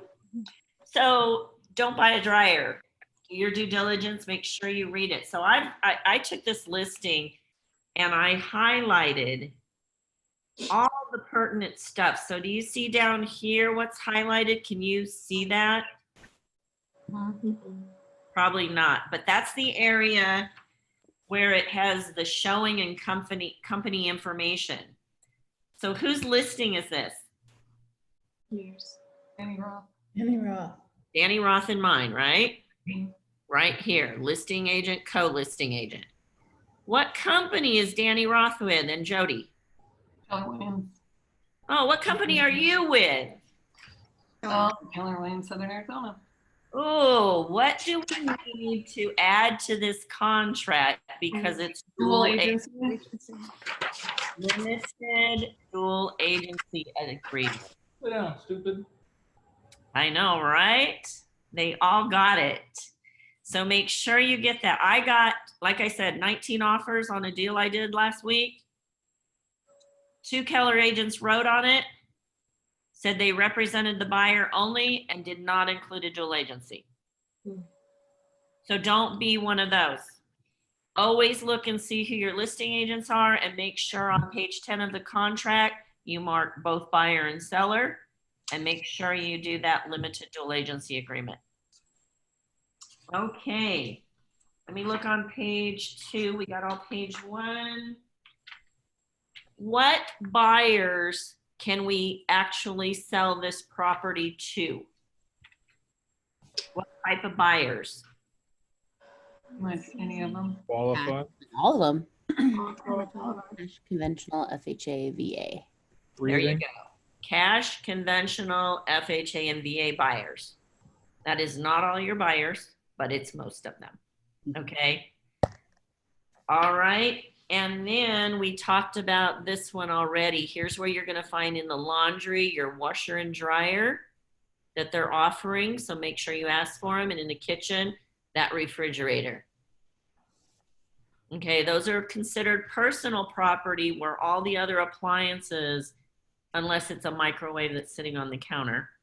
But if it's built in, a stove, a microwave, a dishwasher, those convey with the property, but these washer, dryer, refrigerator are considered personal property.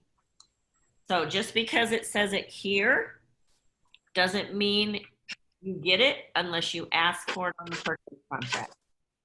All right, let's move to the second one real quick. Cloud Road. If we were writing an offer on Cloud Road, what do we need? Lead-based paint addendum. Lead-based paint because it was built when? 1951, before 1978. Correct, okay.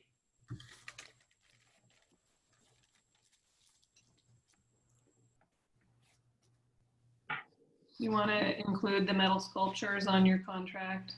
Yep.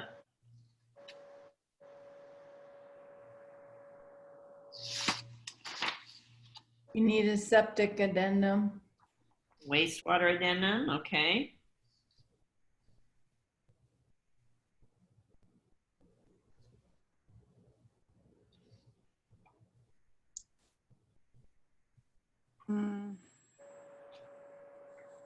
May be rezoned to surroundings.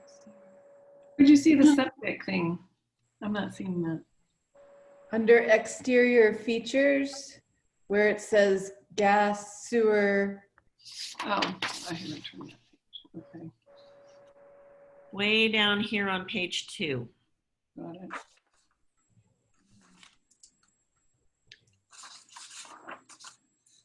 What if under gas it said propane instead of natural? Always look at that.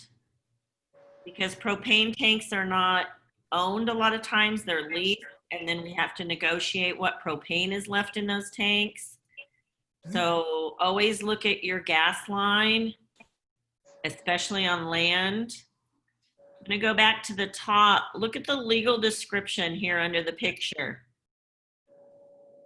acreage, And no lot number, right?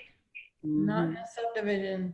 Not in a subdivision. So now we've got land, we've got it out there in the middle of somewhere, and it doesn't have a lot number, so it hasn't been subdivided. What do we probably are going to require for this deal? The affidavit of disclosure for land. Correct. Right, Hope. Thank you. So, and it's not just for land, it's for houses and or land, or houses on land or houses on small parcels. Anything without a lot number may need an affidavit of disclosure. You would have to do more research. That would come from the seller, but it's your responsibility as your buyer's agent to ask for one. And then they can tell you whether or not it's needed or not, but always do your due diligence to determine if it's needed. Okay? Because there's a lot of information on that. In the property description right here, this very first line, what might we also need for our contract? Full disclosure. A full disclosure? Mhm. What about this word right here? Yeah, for the well. Well, We need a well addendum. Mhm.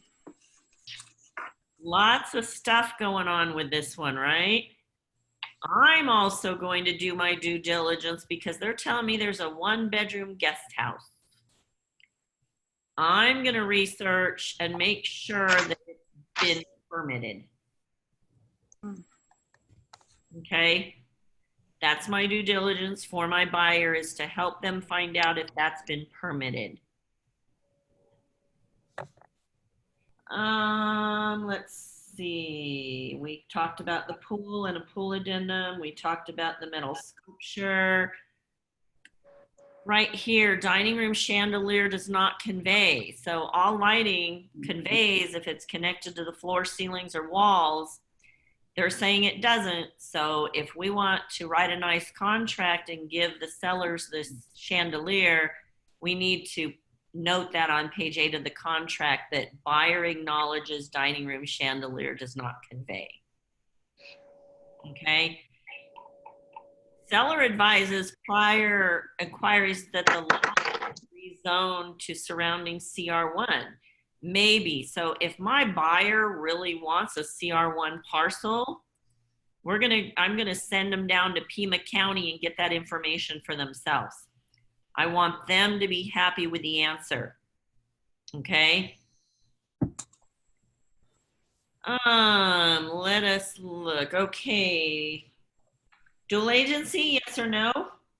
No. Okay, because it's with a different brokerage, Long Realty. What kind of buyers can I show this house to and sell it to? Just cash. Investors. Mhm. And a conventional loan.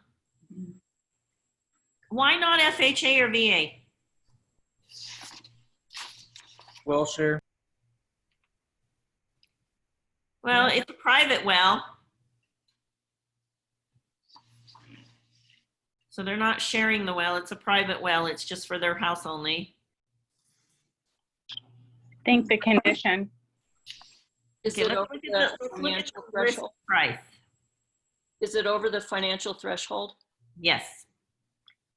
For FHA, it absolutely is.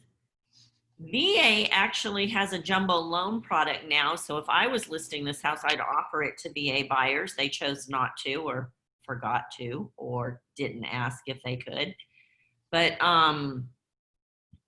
yeah, I would offer this as cash, conventional, and VA. Because like I said, VA does have a jumbo loan product that a lot of VA buyers can buy. So, but FHA threshold is too high. So that's why they didn't offer it to. What is the FHA threshold? Oh my goodness. Last time I looked, it was 417 approximately. What is the VA maximum amount for a loan in Arizona? See how smart Siri is. 2020 VA loan limits. Oh, I said VA. Darn it. Okay. Anyway, Google it. Huh? 331. Only 331? Yeah, it didn't go up into the fours yet. We were talking about it. For FHA or VA? You looked up FHA, Dan? Yeah, that's what I'm looking at right now. Okay. All right. And then on this one, what appliances are we asking for? Washer, dryer, Dryer. refrigerator. Perfect. All right. So now you know what documents you need in order to write a great offer and what you're expecting from the seller to provide as well. What if, on that first one, what if you went to documents and there was no HOA addendum? What would your next step be? Ask for it. Right. Within the body of the purchase contract, that seller shall provide an HOA addendum within 24 hours of accepted contract. Well, that's all well and fine, but now do we have to go back to negotiations and determine who's paying for what? And at that point, neither party wants to pay. So,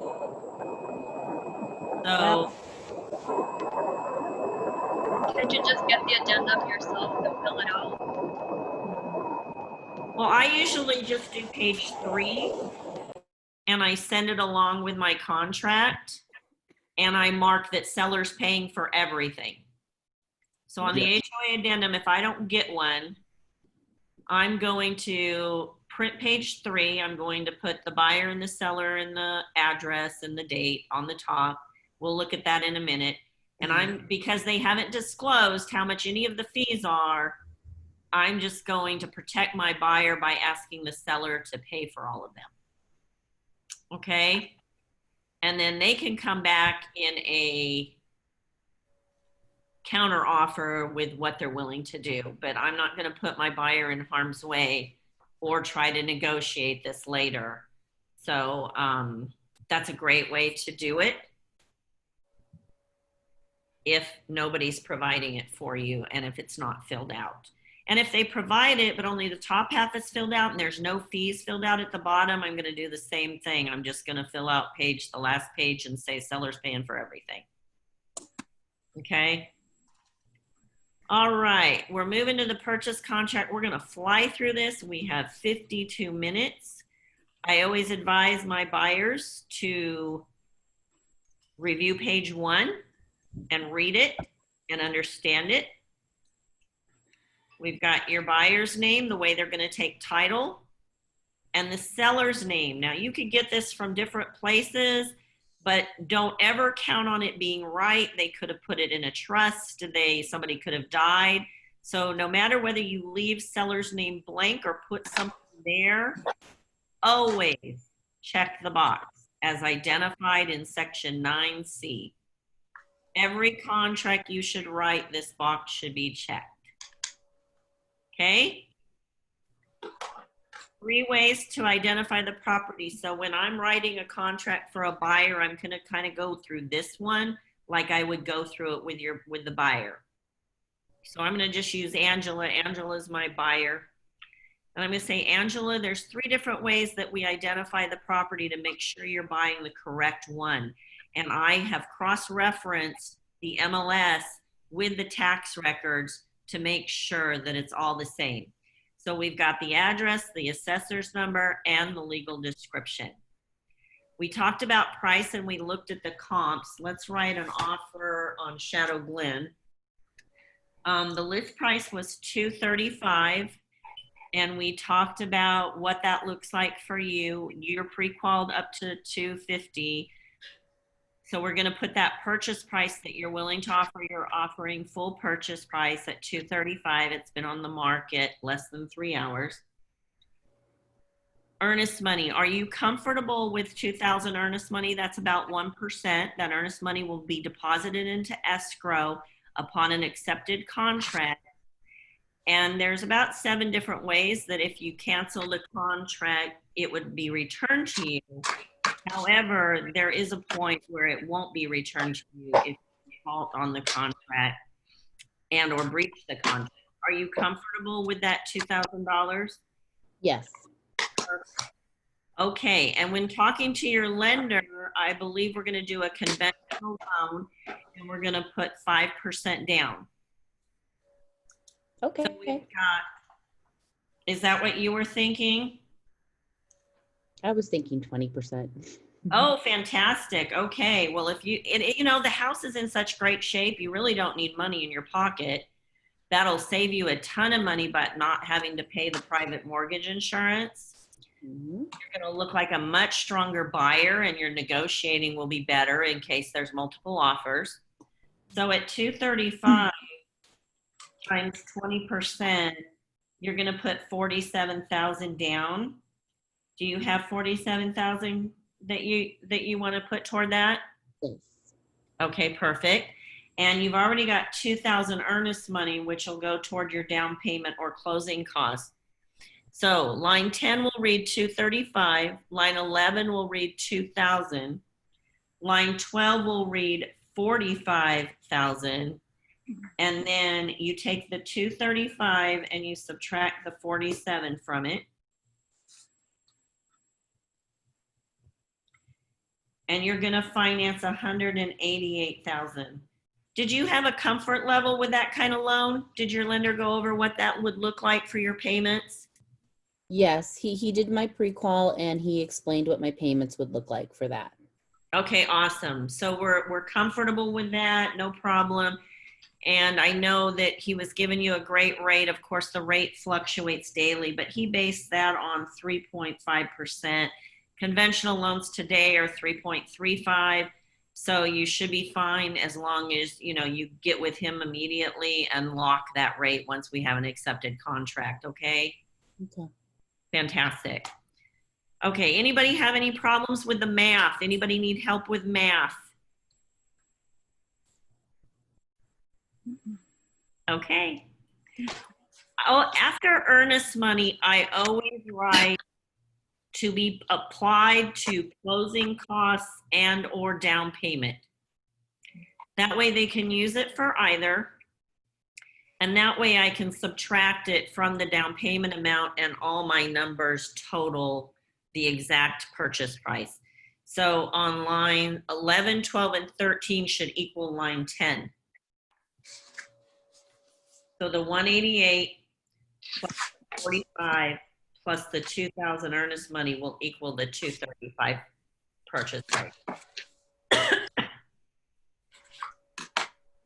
So Angela, do you want to deposit an earnest money check at escrow, or do you want to wire the $2,000 to escrow?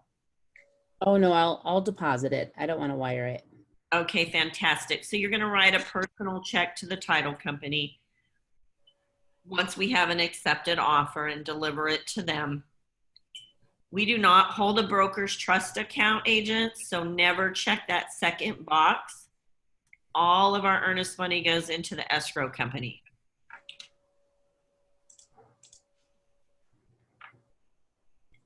If this is an all cash sale, a letter of credit or source of funds from a financial documenting the ability of funds to close is attached. So we make sure if you're writing a cash offer that they bring a POF, proof of funds, to supply.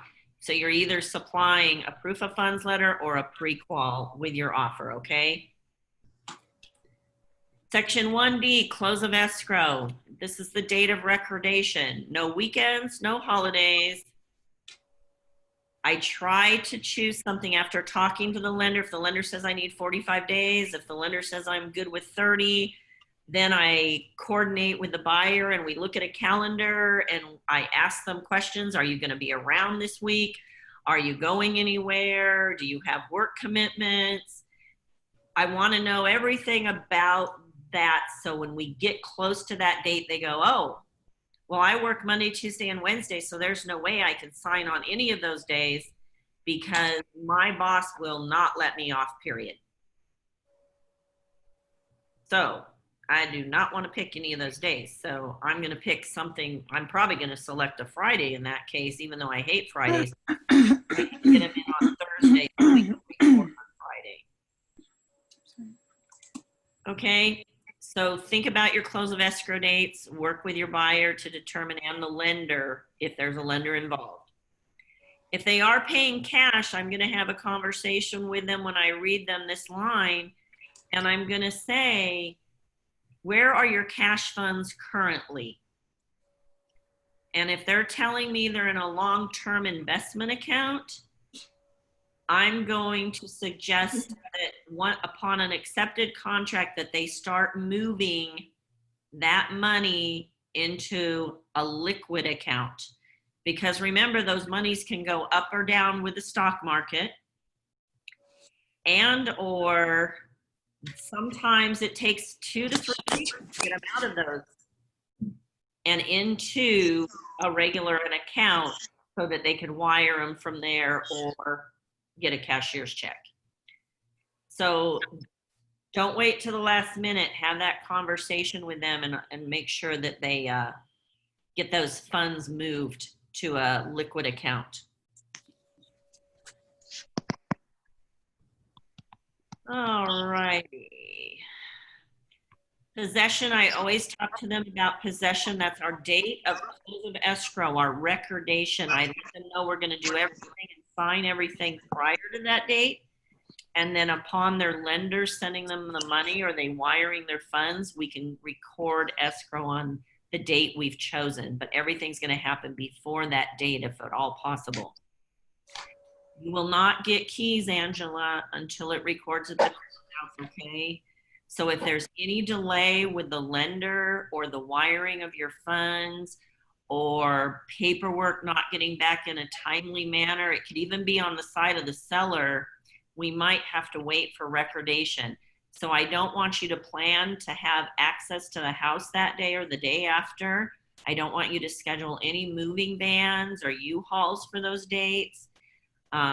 It's just, you guys, it's no fun when you don't record and you can't get keys and the moving van's sitting out front and they're unloading it in the driveway because they need to leave and the people can't get occupancy. It's just not a good situation for you at all because they're going to blame it on you, even though you didn't do it. So if you have that conversation, then you can say, remember I told you, don't have anything delivered and don't schedule the cable guy and don't schedule a delivery of the refrigerator, you know, just wait a couple days. I always, you know, sometimes sellers in the rush when they're leaving just don't have the clean done.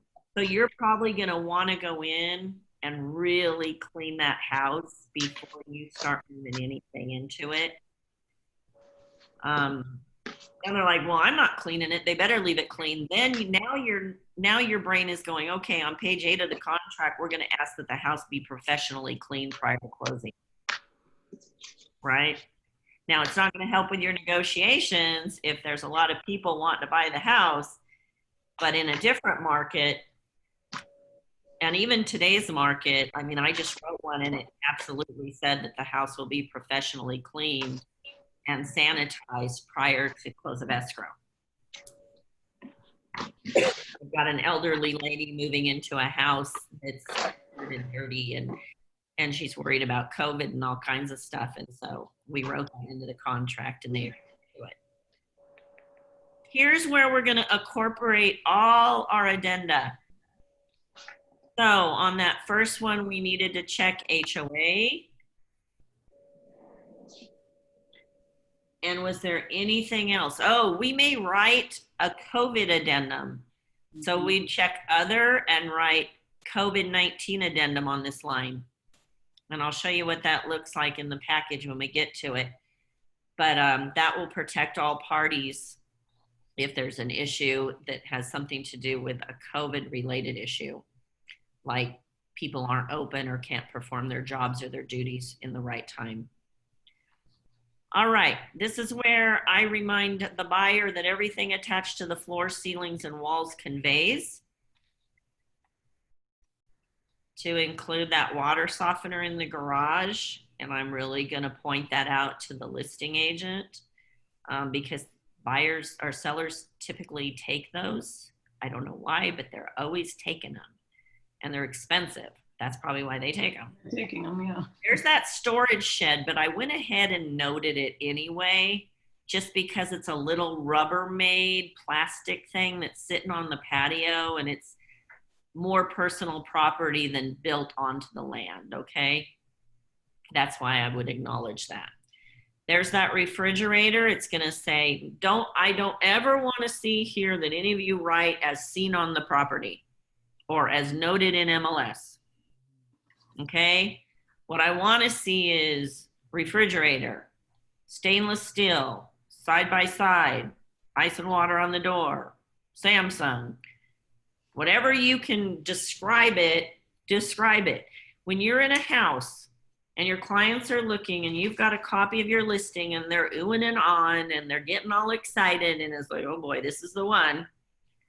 I want you to just take a minute before you leave the property.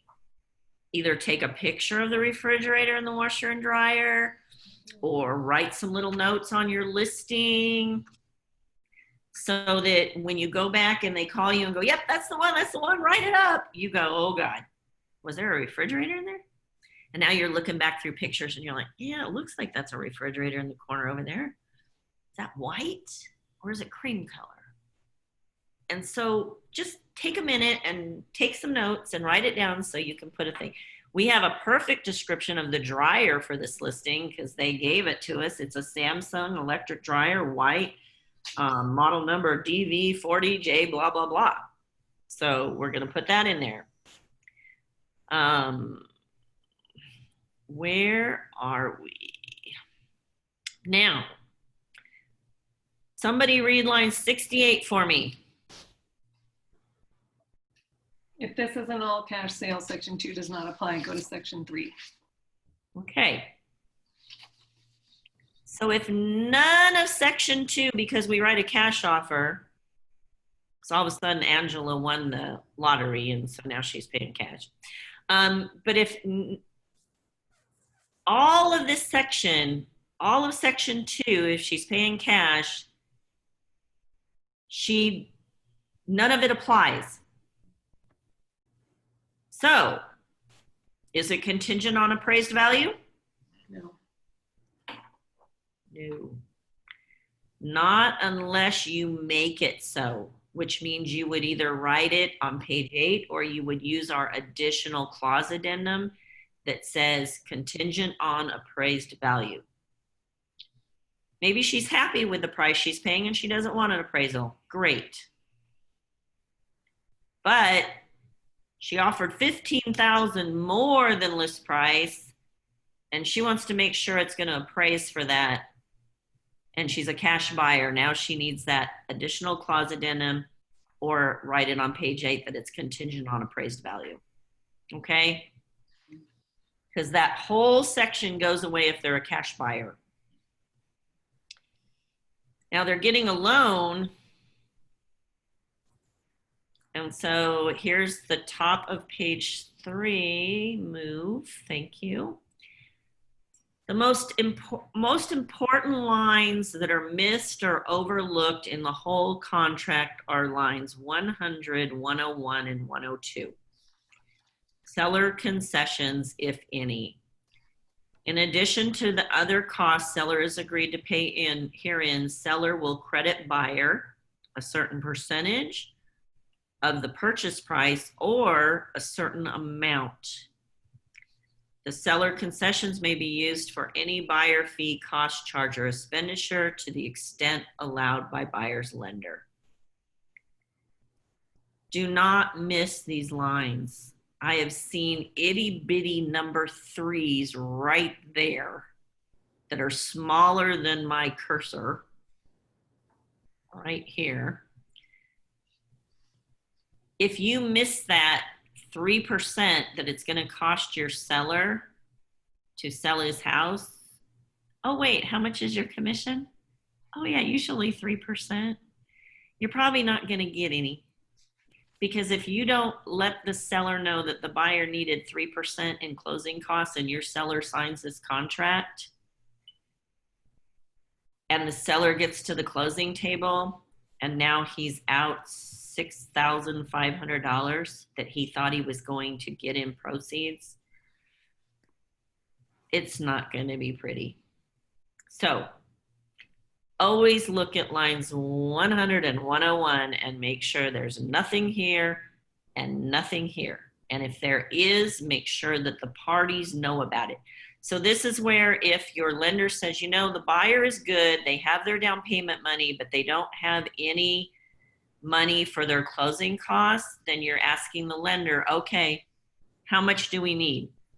I usually don't like to put a percentage. I like to just put a price. A lot of agents use the percentage and then try to eat up all the rest of it for other junk that the seller shouldn't have to pay for. So it might say here 4,200 or 5,000 or whatever it is. But I like a number that both parties agree upon, because what happens is you write the offer for 235,000. And then the seller counters to 240. Do you have enough if it's a percentage, or do you have too much because it's a percentage? Because it's a percentage of the sales price. So when the sales price goes up and down, so does the amount they end up with. So I like the actual dollar amount and get that from the lender. Mr. Lender, I'm writing an offer for Angela Aguilar, and I need to know how much she needs for closing costs. Oh, Angela doesn't need anything. Okay, great, we're moving on. But if she does, he's going to tell you how much. Okay. Appraisal cost, initial appraisal fee, typical buyer fee. So I usually mark buyer. And then because the buyer's paying for it, then you do not need to mark anything on line 112. Title and escrow section. Jodi? Yes. Sorry, I have a comment to make about the closing cost percentage versus amount. Okay.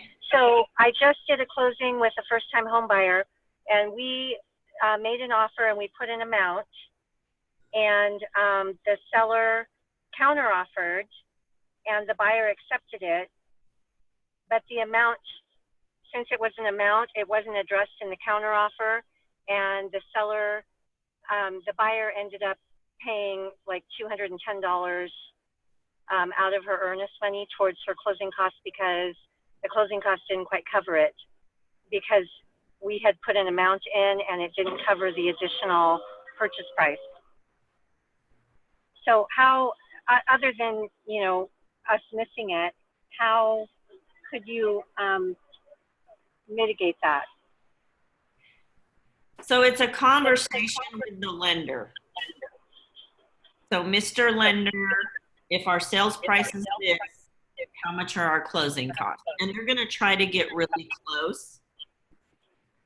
I always advise my client, understand you may end up paying some closing costs, but your lender is doing the best they can with the numbers they've been given. Does that make sense? Yeah, that helps. I mean, nobody was angry. It all worked out okay, and it wasn't a large amount, but and I felt like that was my bad for not countering back with an additional amount of money. but it's just so hard to nail down an exact amount.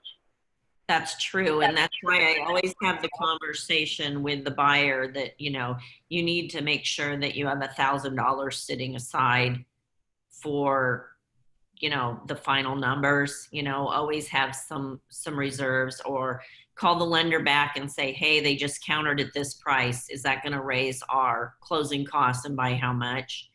You know, if the lender gives us the numbers and they don't, I usually call up the lender and I go, all right, this is the number you told us to ask for, and it didn't quite cover it. Now my buyer's out of pocket. Is there any concession you as a lender can give my buyer so they don't have to write a check? And I go back to the lender, because the lender's the one that gave us the information, and usually the lender will cover it, and they will give some kind of credit to the buyer in another area to help with that shortage. So the answer is always no unless you ask. So always ask the person that gave you the number how they can help alleviate the problem. Okay? Perfect, thank you. Yep. All right, we're at section 3, title and escrow. Escrow company and title company, they're two different things. So escrow is where they hold all the funds and all the documents, and title is who issues the title insurance policy and writes up the title commitment. So we have great affiliates, Title Security Agency as escrow company, which will soon be First American as they all transition over. But right now, just write Title Security or talk to your favorite escrow officer. And then our title company that coordinates with Title Security Agency and First American is Catalina Title, and they could write the title insurance and title policy and commitment. Okay, so two different entities. And then of course the escrow company's address and their email and their phone number. Okay, and I'm not putting faxes on anything anymore. Remember, if you put it there, then somebody has the right to send it there. So if they're not monitoring those things, they may never get them. So I'm just not including them, then they don't have the right to use them, okay? I always make sure that everybody knows that the escrow company will obtain and deliver the buyer and seller directly the title commitment and title insurance, and that the seller is responsible for, right here, seller shall convey title by warranty deed, subject to all those things, and the seller must pay for the policy, okay? So when you're going over fees and costs, the seller needs to know they always buy the title policy for the buyer. The buyer then, like in Angela's case, she's got a loan, so she has to turn around and buy a policy for her lender. It's usually about half the cost of the original one. So make sure you understand those fees. I talk about tax prorations. You know, Angela, the seller, we pay our property taxes in arrears here. So the seller will give you a credit at closing for the taxes that are due or that are coming due that they've lived in the house for. Okay, and that all gets prorated at closing. I kind of hit on the same when I talk about that right here. I also say, and any other thing that may be prorated, such as the HOA fees, those get prorated at closing. So they pay up till the day of closing, and then the new buyer takes over for that. So we prorate. Release of earnest money, and if there's an event or dispute between buyer and seller, and I talk about this, that the escrow company determines who the earnest money goes back to. And that may change in the future. I just sat on a board with AAR regarding that, and we're looking at maybe taking that out of the hands of the escrow company and putting it into somebody else's hands. We're just not sure how that's going to look yet. I let the buyer know that they're going to get an SPDS within 3 days of contract acceptance and a claims history from their insurance provider, from the seller's insurance provider, within 5 days.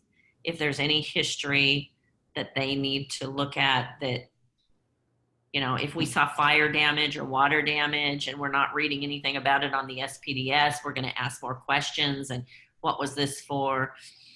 I haven't had many insurance claims histories with any notation, but I did get one that said theft, and my buyers freaked out because they had a claim for theft, and come to find out they'd left their garage door open and somebody drove by and took the golf clubs. So close your garage door. But anyway, you know, investigate, ask questions. What was this for? Help them alleviate their fears if you can. You know, if it comes back and go, oh yeah, there was a theft, somebody broke out the back of the back door and they came in and they took, you know, blah, blah, blah, blah, blah, blah, blah, and we were in the house, and okay, now these buyers may choose to cancel, but you don't want them to find that out later. That's why we do our due diligence, so they are comfortable knowing everything about the property they're buying right now, not 2 days after closing when they come and sue everybody.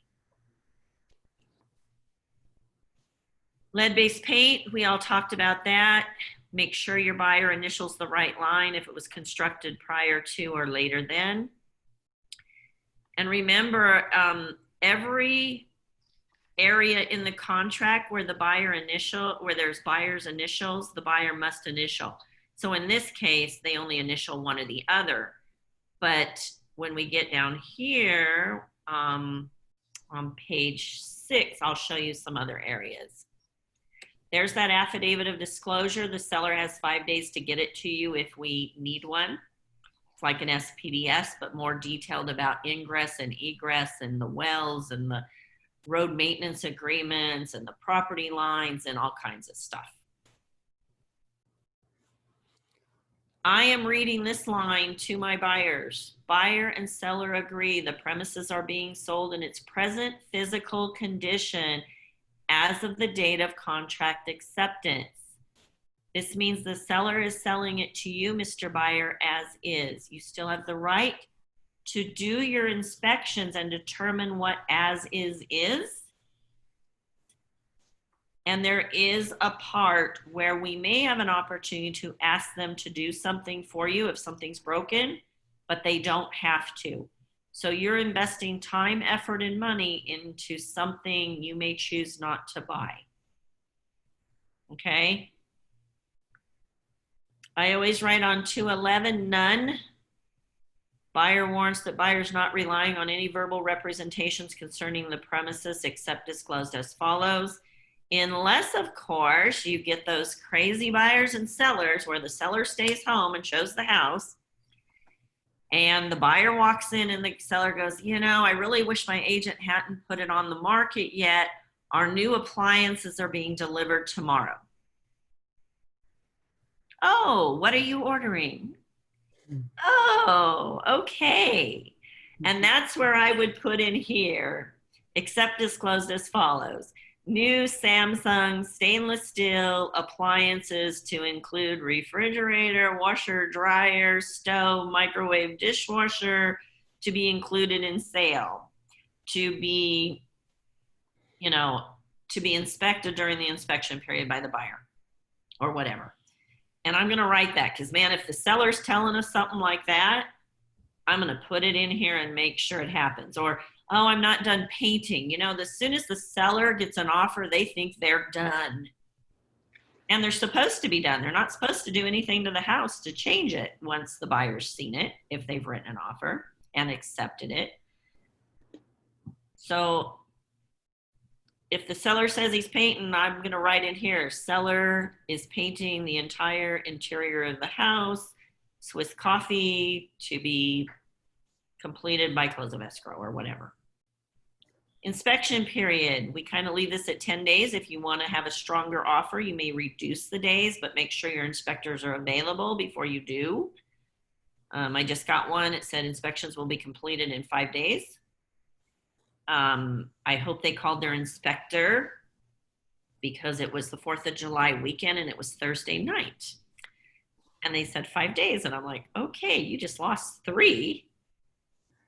Are they going to be available Monday or Tuesday? So they made it happen. So they'd obviously called and set an appointment with the inspector before they wrote the offer.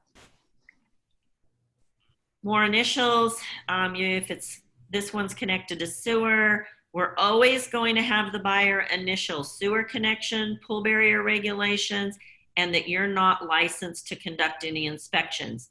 Buyers must always initial all 3 lines, whether there's a pool or not, whether there's a sewer connection or not.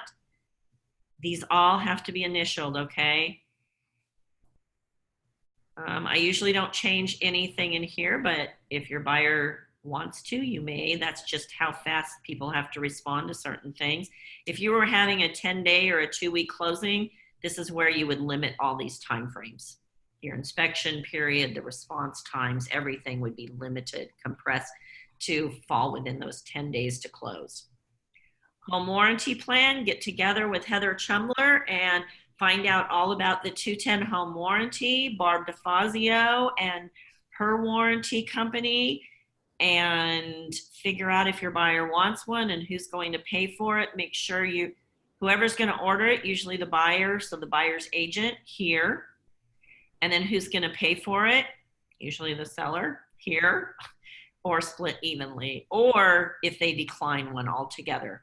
That actually makes your offer a stronger offer too, if the seller doesn't have to pay for one where the buyer orders it and pays for it. Wow, this computer just has a mind of its own. Now those are blue. Okay. I let the buyer know that we have a walkthrough, and that usually happens 1 to 2 days prior to closing, where they can go and make sure everything that was done, that was asked for is completed and that there's no damage at the house. I talk about the cure period and if there's a potential breach and how we have to give them 3 days to correct it. I always talk about how they mediate and arbitrate before hiring any attorneys and charging any attorney's fees or costs to solve issues. And then also broker to broker. That's always a great way to solve issues as well. Additional terms and conditions. This is where you would write the appraisal contingency if you weren't going to attach the additional clause addendum. We always abide by Arizona law. Time is of the essence. We do things in a timely manner. All compensation was agreed to outside of this contract. Nothing in the contract about commissions, okay? You cannot negotiate commissions within a contract. It's a separate document, usually with the seller and or that FSBO we talked about. Every day is a day in the contract. Weekends and holidays count. Time periods start at midnight and run through 11:59 the following day. And then I always read line 428 through 433. And then I get my buyers to initial that line, and then our acceptance date. When do they need to respond by? So if it's a really hot property and it went on the market at 4:30 today, then I see it today, I'm gonna write the contract today, and I'm gonna give them probably till 10 a.m. tomorrow to respond, if they can. I'm gonna call up the agent and I'm gonna tell them what I'm doing. I'm like, hey, we were the first ones in, we've jumped on this, we wrote you a great offer. Can you meet with your seller this evening or tomorrow morning to give us a response? And they're gonna hem and haw about it, and I'm gonna say, you know, I've got a buyer and she really cares and she jumped and did what she needed to do, and I'm hoping you and the seller can help us. And I'm just gonna plead with them, because with the market the way it is, it's so hard. The one I got 19 offers on, you guys, I had to leave on the market for a week active to show the courts that enough people went in and saw it and enough people had the opportunity to write. Huge mistake. But anyway, that's what we did. And so yeah, that was not a lot of fun, but we did it. So I'm just gonna write the date and then of course the time. I usually don't write 12 because people get confused with whether that's 12 a.m. or 12 p.m. So if I want it at noon, I'll write it for 12:01 p.m. so that everybody understands. I'll never write just 12. I'll usually use 11 or 1 or something like that, okay? And then, of course, initials. And then this page is how you basically get credit for the sale, who represents who's getting paid, all of that, and how to reach them. This is the information that you put in to make sure that they know how to find you and where you want them to find you. So I don't like, and I don't teach that you put in the seller's information, the seller's agent's information, because they may have an admin email that's not an MLS that they want everything to go to. They may not want both agents to get credit in MLS, so they just put one agent code here. If you start filling out all of their stuff, it may be incorrect. And this is where we get the information of how to put the information into MLS to give credit and who's representing who. If you are on a team and you wrote this offer, your name has to be on this. If you were representing the buyer, if you showed them the property, your name must be on this, not just your team name. Mine would be this Jodi Koch with my codes, and then it would say Danny Roth because I'm on Danny's team and the codes, and then it would have all the information. So make sure, and then always make sure if it's a Keller Williams listing and you're working with a buyer, then it's both buyer and seller here under agency for buyer.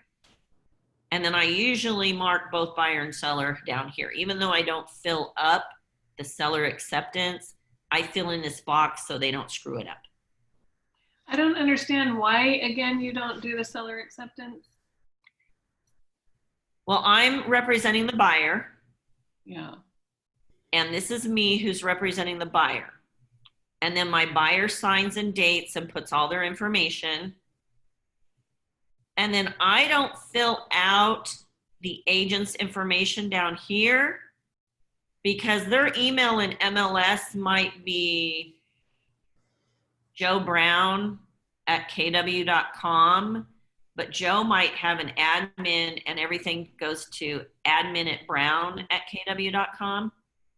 So if I fill in his information and it's wrong, he's got to go in and cross it all out and change it all.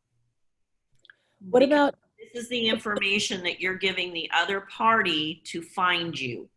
For example, I would never put a fax number in here anymore because I don't want anybody sending anything to a fax that I'm not looking at. This may be my email that I want it to come to, but in MLS it says jodik@kw.com. But maybe, like I know a lot of teams have like offers at strattongroup.com and they want everything to go to that email always. You can put 2 emails here. Maybe both mine and Danny's email is here, or our admin email is here. So I don't fill out the seller section if I'm not representing the seller. I let the seller's agent fill that out. can I ask a question about, you said you were going to check the boxes, both buyer and seller. Uh-huh. I think I'm confused. Wouldn't you have done confirmation for the buyer or? If I'm with Keller Williams and the house is listed by Keller Williams, Okay. and we're representing both buyer and seller on both, on line 450 and on line 464. Now, if I'm just representing the buyer with Keller Williams and the listings with Long Realty, now it's going to be 450 buyer because I'm representing the buyer only, and Long Realty is representing the seller only. That makes sense. Yeah. So that's dual agency, both buyer and seller. So if it's dual agency, both of those are both buyer and seller. Okay. And then of course, this is the seller acceptance where the actual seller would sign and date and print and put an address. And if there's a counter offer attached, then the box would be checked. Please understand if the box is not checked, but you get a counter offer, their intention is they're countering. So don't just say, well, they accepted it and throw away the counter offer. because that's not going to work. They're going to show proof, and that's the intention. So always check the box if there's a counter. But if you get one and that box isn't checked and you get it with a counter offer, call the agent and say, hey, is your intention to counter our offer or accept it?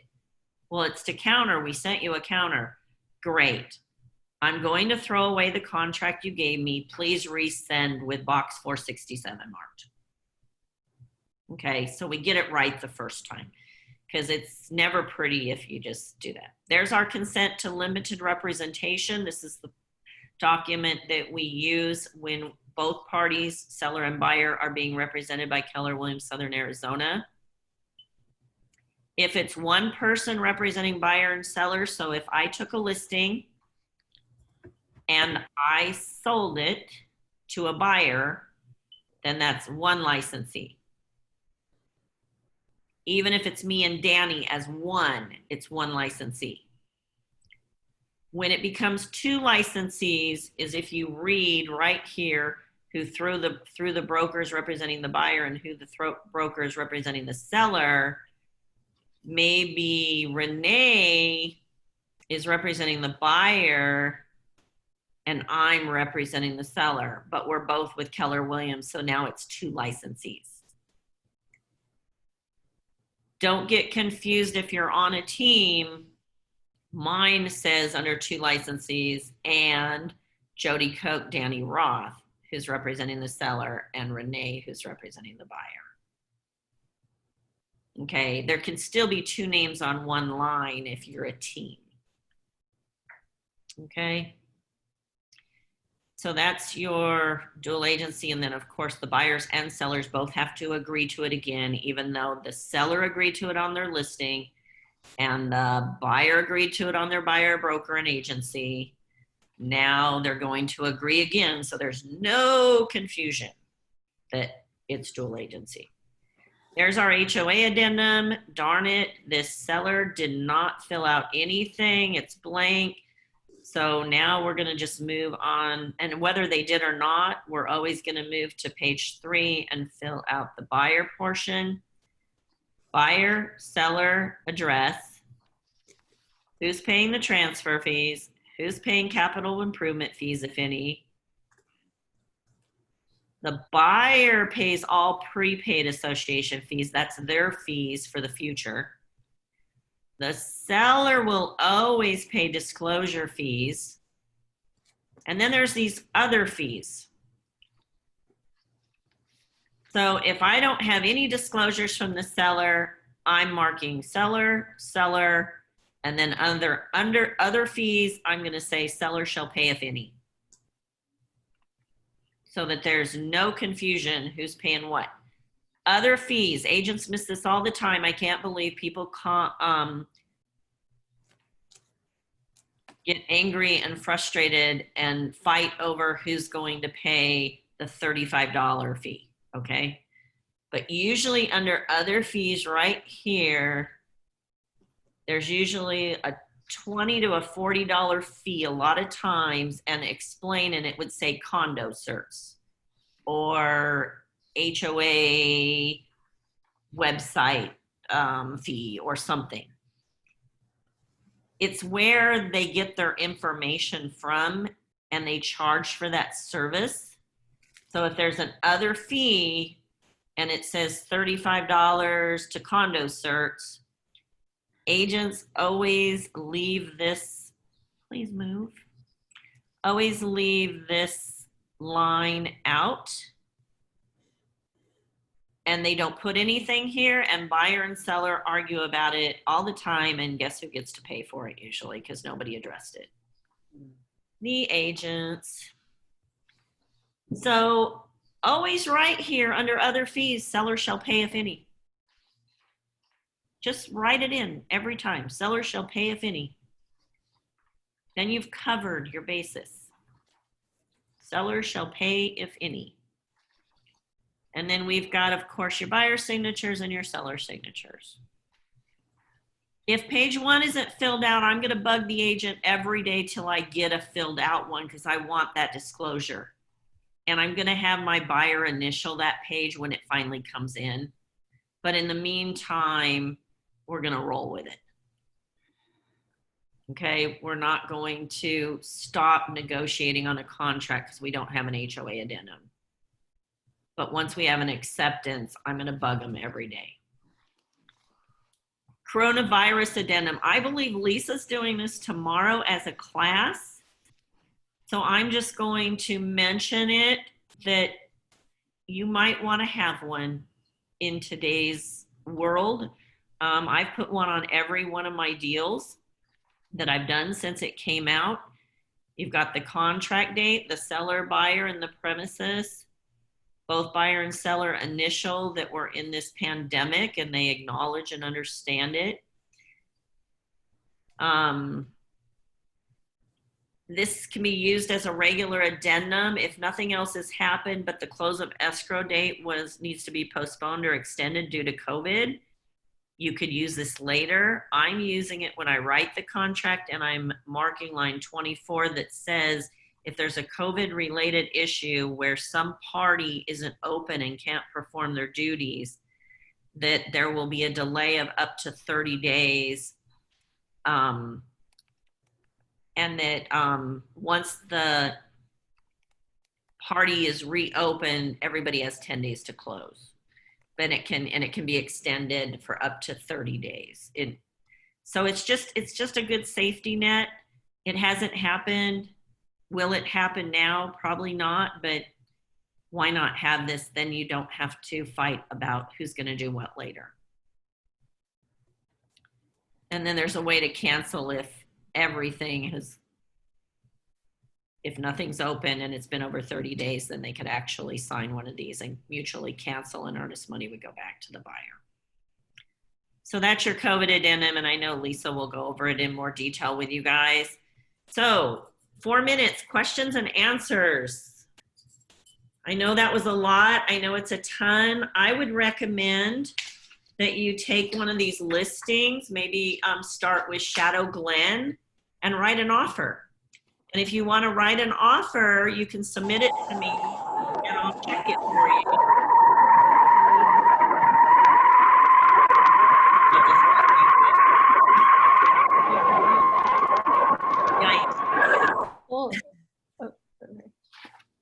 Okay.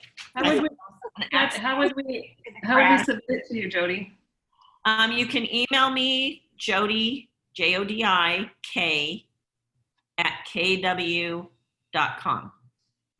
And you can just send it to me in an email and just say, hey, Jodi, this is a sample contract I wrote on Shadow Glen. And just, make up your buyer's name and just fill in all the blanks, and then I'll look it over and I'll address each line that you might need to put something different, or if you missed it. Definitely after you prepare it, then pretend you're the buyer and go through an initial and sign and date all the areas so that I can see that you know how to guide a buyer in executing the document. Can you repeat that email address again, please? Sure, I'd be glad to. It's Jodi, J-O-D-I-K, @kw.com. Let's see if I can stop sharing my screen. We'll see how good I am. There we go. Okay, and I'll just type it right here. Jodi K @kw.com. There you go. So, in the chat, Dan put in the limit for FHA loans, $331,760 for 1 living unit homes to $638,100 for 4 living unit. Okay, that's interesting. So I know an FHA buyer, if they buy a multi-unit property, they have to live in one of the units, I think is the rule. But so it's $331,760 max for FHA loans in Pima County, Arizona.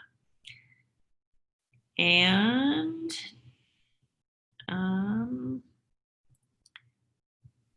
would you recommend just asking the client for their name or checking tax records in case they go by something different? So if you're talking about the seller on the purchase contract, I usually just take it off of the tax records, the CRS that's attached to the MLS.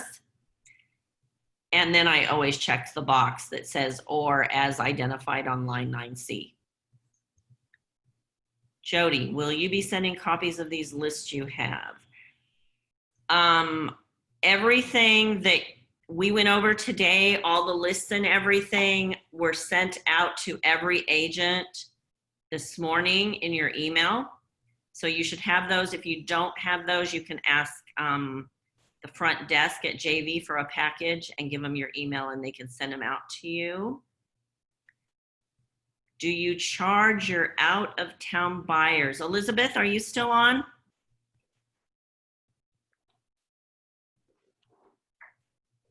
Doesn't look like she's on. Okay. Do you charge your out-of-town buyers? I wonder what that means. You put that in there when we were talking about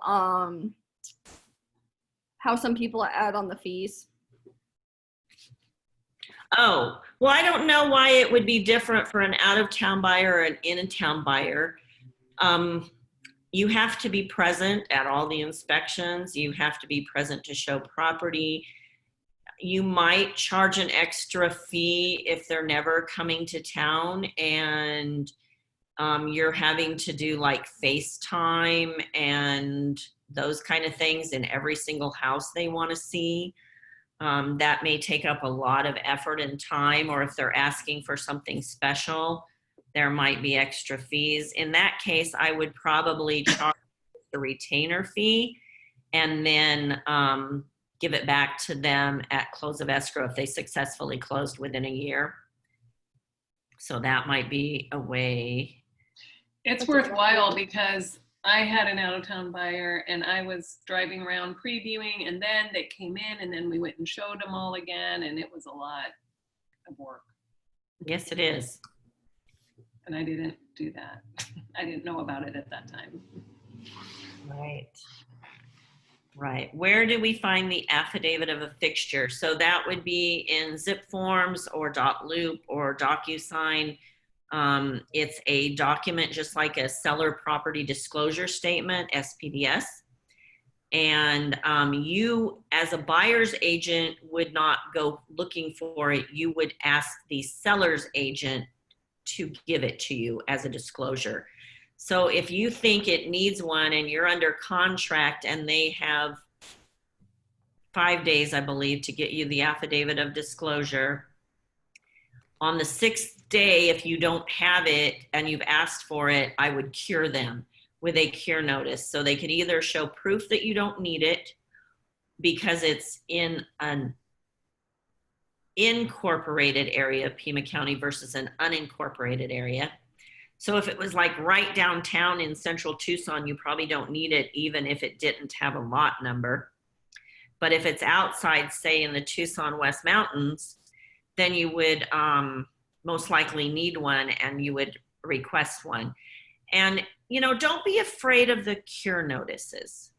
To cure somebody for something they didn't do in the contract. You're doing your buyer a disservice if you don't cure them because that starts the ball rolling. It doesn't start a cancellation. It starts the notice that your buyer has the right to cancel if they don't do it. But that doesn't mean that they're going to cancel.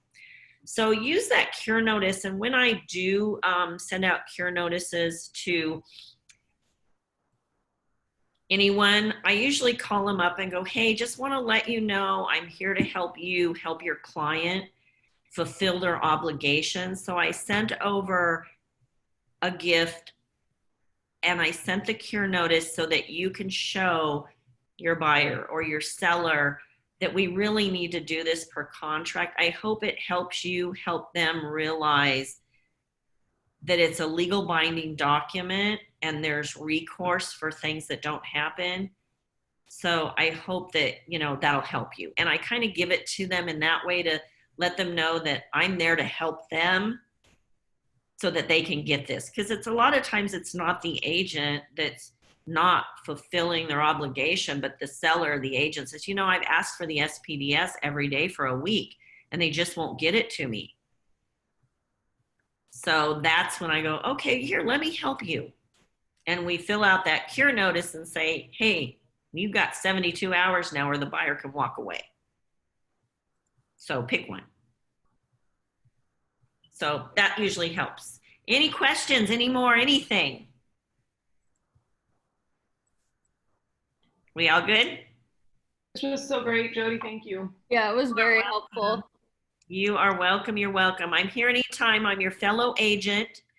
So give me a call. If I can't take your call, I'll return your call later. But together we share ideas and information so we all grow and do a better job. All right. With that said, I think we're done. You guys have a profitable month. Go get them. And call me if you need some help. And if you're writing an escalation clause and you've never done it, I've got a perfect one. Call me, I'll share it with you. But don't pretend you know what you're doing and pretend to write an escalation clause. Okay? Thanks, Jodi. All right. Talk to you guys later. Bye. Bye. Bye.